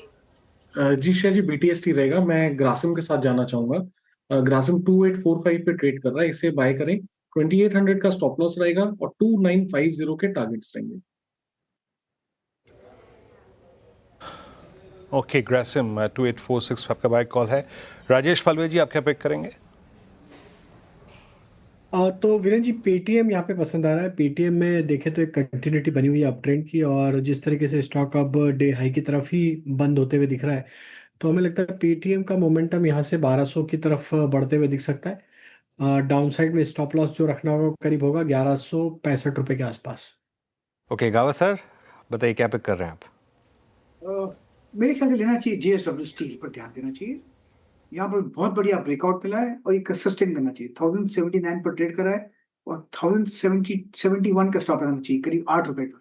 Near term target 1100 के नजर आते हैं JSW steel. Okay, JSW steel गावा सर की पिक। मानस जी बताइए आपने क्या किया पिक? तो देखिए सुप्रीम इंडस्ट्रीज पे खरीदारी करने की राय रहेगी। एक फ्रेश ब्रेकआउट चार्ट देखने को मिला है, तो इसमें आपको स्टॉप लॉस 4400 के नीचे लगा के रखना है। करंट लेवल्स पे खरीदारी करनी है सुप्रीम इंडस्ट्रीज के फ्यूचर में और आपको टारगेट 4700 पे सेट करना है। ओके, राजेश सतपुते जी के पास चलते हैं। अब राजेश जी, आप क्या पिक करेंगे? वीरेंद्र जी देखिए मैं KEI इंडस्ट्रीज को बाय करूंगा। एक फॉलिंग चैनल का एक ब्रेकआउट दिया है। जिस तरह से ये पैटर्न पैन आउट हो रहा है, मुझे लगता है इसका कल का टारगेट करीबन 4000 का होगा। सो 3915 3915 पे ये चल रहा है। सो 3900 के ऊपर का बाय इंटैक्ट रहेगा। स्टॉप लॉस होगा 3880 का और जैसे मैंने कहा टारगेट होगा करीबन 4000 प्लस का KEI। Okay, KEI industry. चलिए अब बात करते हैं स्विगी की, एक ऐसी गूगली की जिसने कंज्यूमर को क्लीन बोल्ड किया। जी हाँ, इंडिपेंडेंस डे के दिन स्विगी ने अचानक अपनी प्लेटफॉर्म फीस बढ़ा दी, जिसके बाद सोशल मीडिया में हंगामा मचा। इस पर फिर कंपनी ने सफाई भी दी। श्रेया के पास चलते हैं और जानते हैं कि ये पूरा मामला है क्या। श्रेया बताइए।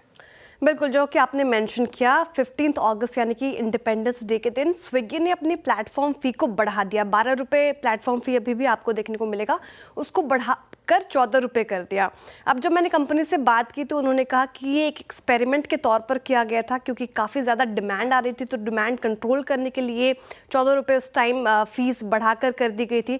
साथ ही कंज्यूमर की टॉलरेंस पार भी चेक करने के लिए ये किया गया। लेकिन ये एक्सपेरिमेंटल फेज़ भी था, तो हो सकता है, जब मैंने सवाल किया कि क्या आप 14 रुपये प्लेटफॉर्म फ़ी बढ़ाने का आप सोच रहे हैं, तो ये कह रहे हो सकता है, लेकिन फिलहाल 12 रुपये ही है। ये मात्र 15 अगस्त को यानी कि इंडिपेंडेंस डे के दिन किया गया था। लेकिन अगर आप आंकड़े देखेंगे तो स्विगी ने काफ़ी ज़्यादा प्लेटफॉर्म फ़ी हाइक किया है। अभी आपकी स्क्रीन पर आएगा, अप्रैल 2023 में 2 रुपये प्लेटफॉर्म फ़ी थी। उसके बाद अगर आप देखिए तो जुलाई 2024 में बढ़कर 6 रुपये हो गया। फिर अक्टूबर 2024 10 रुपये किया गया, कहा गया कि फेस्टिव मूड के दौरान ये कर दिया जा रहा है। फिर अभी अगस्त में 14 रुपये कर दिया गया। हालांकि बस एक ही दिन का था, लेकिन आप देखें तो करीब करीब 7 गुना प्लेटफॉर्म फ़ी में हमें इजाफा देखने को मिला है। इसके अलावा अगर आप देखें, बात करें रोज़ाना स्विगी में 20 लाख से ज़्यादा ऑर्डर आते हैं, तो यहाँ पे ये प्लेटफॉर्म फीस से करोड़ों कमाती है कंपनी। स्विगी नहीं, जोमेटो भी यानी कि इटर्नल भी इस लिस्ट में शामिल है। इटर्नल ने 2 साल में 400% की करीब करीब बढ़ोतरी की है, वही स्विगी ने 600% की करीब करीब बढ़ोतरी की अपने प्लेटफॉर्म फीस में। इसके अलावा म्यूचुअल फंड का जब रुझान मैंने चेक किया तो यहाँ पे देखने को मिला कि उनका रुझान थोड़ा स्विगी की तरफ ज़्यादा मुड़ता हुआ नजर आ रहा है इटर्नल के बजाय। उन्होंने इटर्नल से कुछ शेयर बेचे हैं और 5.4 करोड़ के शेयर बेचे हैं, जिसकी वैल्यू करीब करीब 1700 करोड़ हो रही है। और इस लिस्ट में शामिल है ICICI prudential, Mirae asset, Kotak mutual fund, SBI mutual fund ने इटर्नल से अपने शेयर बेचे हैं। वहीं दूसरी ओर आप देखिए तो म्यूचुअल फंड का रुझान स्विगी की तरफ झुकता हुआ नजर आ रहा है। उन्होंने स्विगी के शेयर्स खरीदे हैं, 3.43 करोड़ के शेयर खरीदे गए, जिसकी वैल्यू 1400 करोड़ के करीब करीब आती है। और इस लिस्ट में शामिल है मेराई एसेट, एचडीएफसी, एसबीआई और साथ ही बंधन इन्वेस्को जैसे म्यूचुअल फंड्स। तो यहाँ पर रुझान क्लियरली दिखने को मिल रहा है, म्यूचुअल फंड स्विगी की तरफ ज़्यादा झुकते हुए नजर आ रहे हैं। इनके पीछे का कारण है कि स्विगी बाय ऑन डिप्स की स्ट्रैटेजी अपना रहे हैं। अब यहाँ से उनको ज़्यादा अपसाइड पोटेंशियल नज़र आ रहा है, वैल्यूएशन कंफर्ट नज़र आ रहा है। वहीं इटर्नल थोड़े महंगे नज़र आ रहे हैं, वैल्यूएशन कंफर्ट नहीं है, काफ़ी स्टॉक खिंच चुका है। क्योंकि अगर आप देखें तो पिछले फ्राइडे ही इटर्नल ने अपना नया 52 वीक हाई बनाया और इटर्नल ने जून में करीब 21% से ज़्यादा का रिटर्न दे दिया है। वहीं इस साल में अब तक 14% का रिटर्न इटर्नल से मिल गया है, यानी कि जोमेटो से। वही स्विगी देखें यहाँ तो इस साल में अब तक नेगेटिव रिटर्न ही दिया है, हालांकि जून में 20% का ग्रोथ हमें देखने को मिला। तो स्विगी वर्सेस जोमेटो में म्यूचुअल फंड का रोजाना भी थोड़ा स्विगी की तरफ झुकता हुआ नजर आएगा, लेकिन प्लेटफॉर्म फीस को लेकर कंज्यूमर्स थोड़े निराश हैं ही। और अगर इसमें और बढ़ोतरी देखने को मिलती है तो शायद कंज्यूमर का सेंटिमेंट हर्ट हो। श्रेया ने एक टर्म इस्तेमाल किया अनुज, टॉलरेंस ऑफ कंज्यूमर, उसको हम टेस्ट कर रहे हैं। ये हर त्योहार पे, हर छुट्टियों पे टेस्ट करेंगे क्या ये? देखिए अब दिवाली आ रही है। एक चीज़ बताऊँ मैं आपको, at the end of the day Swiggy charity करने तो बैठा नहीं है ना। देखिए कोई भी कंपनी है जब अपना बिजनेस स्टार्ट करती है तो वो आपको सब कुछ फ्री में देती है। उसके बाद जब वो पाँव जम जाते हैं उसके बाद वो चार्ज करती है। मैं तो आपको बताऊं, इसका मैं आपको सबसे बड़ा एग्जांपल देता हूं। मुझे पता नहीं आपको याद होगा या नहीं होगा, जब हम जब स्कूल जाते थे उस समय नेस्ले ने एक कैंपेन स्टार्ट की थी। वो रोज़ स्कूल के बाहर जाते थे और हमको एक मैगी का पैकेट पकड़ा देते थे कि उस समय हमको किसी को नहीं पता था कि नूडल नाम की भी कुछ चीज़ होती है या कुछ ये 2 मिनट नूडल नाम की चीज़ होती है कि बेटा घर जाना, मम्मी को बोलना ये 2 मिनट में बन जाता है, इसको खाना। और उसके बाद उसकी फिर ऐसी आदत लगी कि उसके बाद फिर आप वो आज की डेट में भी मैगी मेरे ख्याल से भारत में बिकने वाला सबसे बड़ा स्नैक है। तो ऐसे ही अब देखिए जब जियो आया उन्होंने भी फ्री इंटरनेट दिया और आज की डेट में इंटरनेट के बिना आपका काम नहीं चल सकता। ऐसे ही स्विगी जोमेटो जब आए, एक समय था जोमेटो पर आप, मुझे याद है जब जोमेटो स्विगी की शुरुआत हुई थी, वहाँ पर मैं जो मिठी भाई कॉलेज के बगल वाला वड़ा पाव है वो भी मंगा लेता था एक, और उसमें भी कोई पैसा नहीं लगता था। फिर वो जो 20 रुपये का वड़ा पाव था बस वो 20 रुपये लगते थे। लेकिन अब उसमें फिर बिजनेस नहीं होगा ना। At the end of the day कंपनियों को बिजनेस करना है। और एक चीज़ मान के चलिए, अगर कोई कंपनी कस्टमर्स के लिए अच्छी है तो वो शेयर होल्डर्स के लिए अच्छी नहीं है। बहुत कम कंपनियाँ होंगी जो कस्टमर और शेयर होल्डर दोनों के लिए अच्छी है। अगर आप शेयर होल्डर वैल्यू क्रिएट करना चाहते हैं तो कस्टमर को तो आपको नाराज़ करना पड़ेगा, वरना पैसे कैसे बनाएंगे? नहीं, अब तो सर देखते भी नहीं है। मैं तो प्लेटफॉर्म फ़ी भी देखना छोड़ दिया मैंने, क्योंकि जब मैं वो खोलती हूँ और सेग्रीगेशन देखती हूँ, प्लेटफॉर्म फ़ी, जीएसटी, रेंज सरचार्ज, तो मूड ऑफ हो जाता है सर। तो मैं देखती भी नहीं हूँ। मैंने हाँ कितना बना है बिल, ऑर्डर करो। नहीं, मैं तो खैर सब कुछ नोटिस करता हूँ, मैं फिर कंपेयर करके फिर ऑर्डर करता हूँ वैसे श्रेया। बट हाँ, ज़्यादातर सब प्लेटफॉर्म्स का ऑलमोस्ट स्ट्रैटेजी सेम है। बट ठीक है वीरू, हर बिजनेस पैसा कमाने के लिए बैठा है इवेंचुअली, और 12 रुपये का 14 रुपये कर दिया तो कोई बड़ी बात नहीं है इसमें। मतलब ये सब चीज़ें I think part and parcel. कितने पैकेट मिले थे आपको? कंफर्ट भी तो है ना। हाँ वीरू, आपको स्कूल के बाहर कितने पैकेट मिले थे मैगी? मुझे याद भी नहीं है वीरू, 5-6 तो मिले थे कम से कम। हाँ नहीं, मिलते हमें भी, पर हमारे जो वाइस प्रिंसिपल थे चौबे जी, वो संटी लेके खड़े रहते थे और एक आइसक्रीम वाला नहीं खड़ा होने देते थे वहाँ पे। तो मत पूछिए जनाब, 3-4 साल तो ऐसे रहे कि मत पूछिए। खैर श्रेया, बहुत शुक्रिया इस आकलन के लिए। स्विगी की तरफ एमएफ का झुकाव, और ये अभी प्लेटफॉर्म फी में एक सब्सटेंशियल हाइक। खैर देखिए, अब हम क्लोज की तरफ बढ़ रहे हैं। एक बार जरा मार्केट ब्रेथ रखिएगा और जरा फिर चलेंगे उसके बाद क्लोज की तरफ। मार्केट ब्रेथ कैसी रही? क्लोज ठीक ठाक है, 24,874। हम एटलीस्ट वो 12 बजे के स्विंग लो को दोबारा टेस्ट नहीं कर रहे हैं। 118 लॉन्ग, शॉर्ट कवरिंग देखते हैं। शॉर्ट कवरिंग का पैमाना भी काफ़ी, अगर आप देखें तो बड़ा था, 53 में, शॉर्ट 44 में, 4 में लॉन्ग अनवाइंडिंग में लॉन्ग अनवाइंडिंग थी। आगे आइए जरा please. Maruti Suzuki top gainer, Ashok Leyland, उसके बाद amber enterprises, blue star, TVS motor, auto, white good, ये थी आज की थीम। उसके बाद पीजी इलेक्ट्रोप्लास्ट, वोल्टास, दानी ग्रीन सॉल्यूशन, एवेन्यू सुपरमार्ट, चोला इन्वेस्टमेंट, पूरा कंजम्पशन की थ्योरी जो थी वो आज छाई रही। बैकफुट पे था सुजलॉन, ग्लेनमा, कल्याण, टोरेंट पावर और बीएचईएल। और जो लॉन्ग अनवाइंडिंग का केस था वो आपकी स्क्रीन पे आएगा, जहां पे प्रॉफिट्स कैश में कन्वर्ट हुए। KFin, Syngene, IRCTC, bank of Baroda और एनएमडीसी। अनुज। बिल्कुल वीरो, चलिए अब एफएनओ की बात हो ही रही है तो एक बार बैन अपडेट बता देते हैं आपको, क्योंकि शायद 2 स्टॉक्स बॉर्डरलाइन केसेस ही, लेकिन 2 स्टॉक्स शायद बैन से बाहर आ जाएं। पीएनबी हाउसिंग 78% पोजीशनिंग यहाँ पर हो चुकी है, और पीजी इलेक्ट्रोप्लास जहाँ अच्छी खासी कवरिंग रही 82% के करीब यहाँ पर भी पोजीशन जो है वो कम हुई है, तो यहाँ पर आई है करीब। तो इस वजह से ये दोनों स्टॉक शायद बैन से बाहर आने की तैयारी करें। लेकिन ठीक है, मार्केट की क्लोज थोड़ी बेटर हो सकती थी, लेकिन इंडिकेटिव क्लोजिंग प्राइस अब करीब करीब 24,877 का है। तो ठीक है, 24,877 डे लो के करीब ही माना जाएगा, 24,852 के, लेकिन फिर भी 1% के गेन के साथ निफ्टी घर जा रहा है, तो ये अपने आप में पॉजिटिव है। स्टॉक ऑफ द डे आज एक कह सकते हैं आप चॉइस थी between Maruti and Ashok Leyland. Gaba sir, अगर 2 में से कोई एक कैरी करना हो, मारुति या अशोक लेलैंड, आप कौन सा कैरी करेंगे? मैं अशोक लेलैंड पहले देख लेता हूँ। आई थिंक अशोक लेलैंड करेंगे, बिल्कुल। मैंने चार्ट थोड़ी मारुति देखा था, लेकिन अशोक लेलैंड का जो चार्ट है एक बहुत ही बढ़िया ब्रेकआउट मिला है। इसका जो मूव शुरू हुआ अभी 132 के आसपास ट्रेड करता है, स्टॉप लगाना चाहिए 126 का। मुझे लगता है अभी नेक्स्ट लॉजिकल टेक्निकल टारगेट 150 के करीब होना चाहिए, मतलब 20 rupees up move from 130 stock, तो नियरली 8% हो गया। तो यस, अप मूव ऑन, उसे वक्त लग सकता है, लेकिन Ashok Leyland definitely up. Okay, Ashok Leyland by करने की राय फिलहाल यहाँ पर ये स्ट्रैटेजी आप अपना सकते हैं। 8.5% आप आज के सेशन में, ब्रोकरेजेस भी काफ़ी बुलिश, 150 तक के टारगेट आए हैं। चलिए अब पंचनामा का टीज ले लेते हैं, और मार्केट के पंचनामा में सवाल से बहुत आए हैं। अशोक लेलैंड अभी हमने जिक्र किया, उसी पर क्वेश्चन है।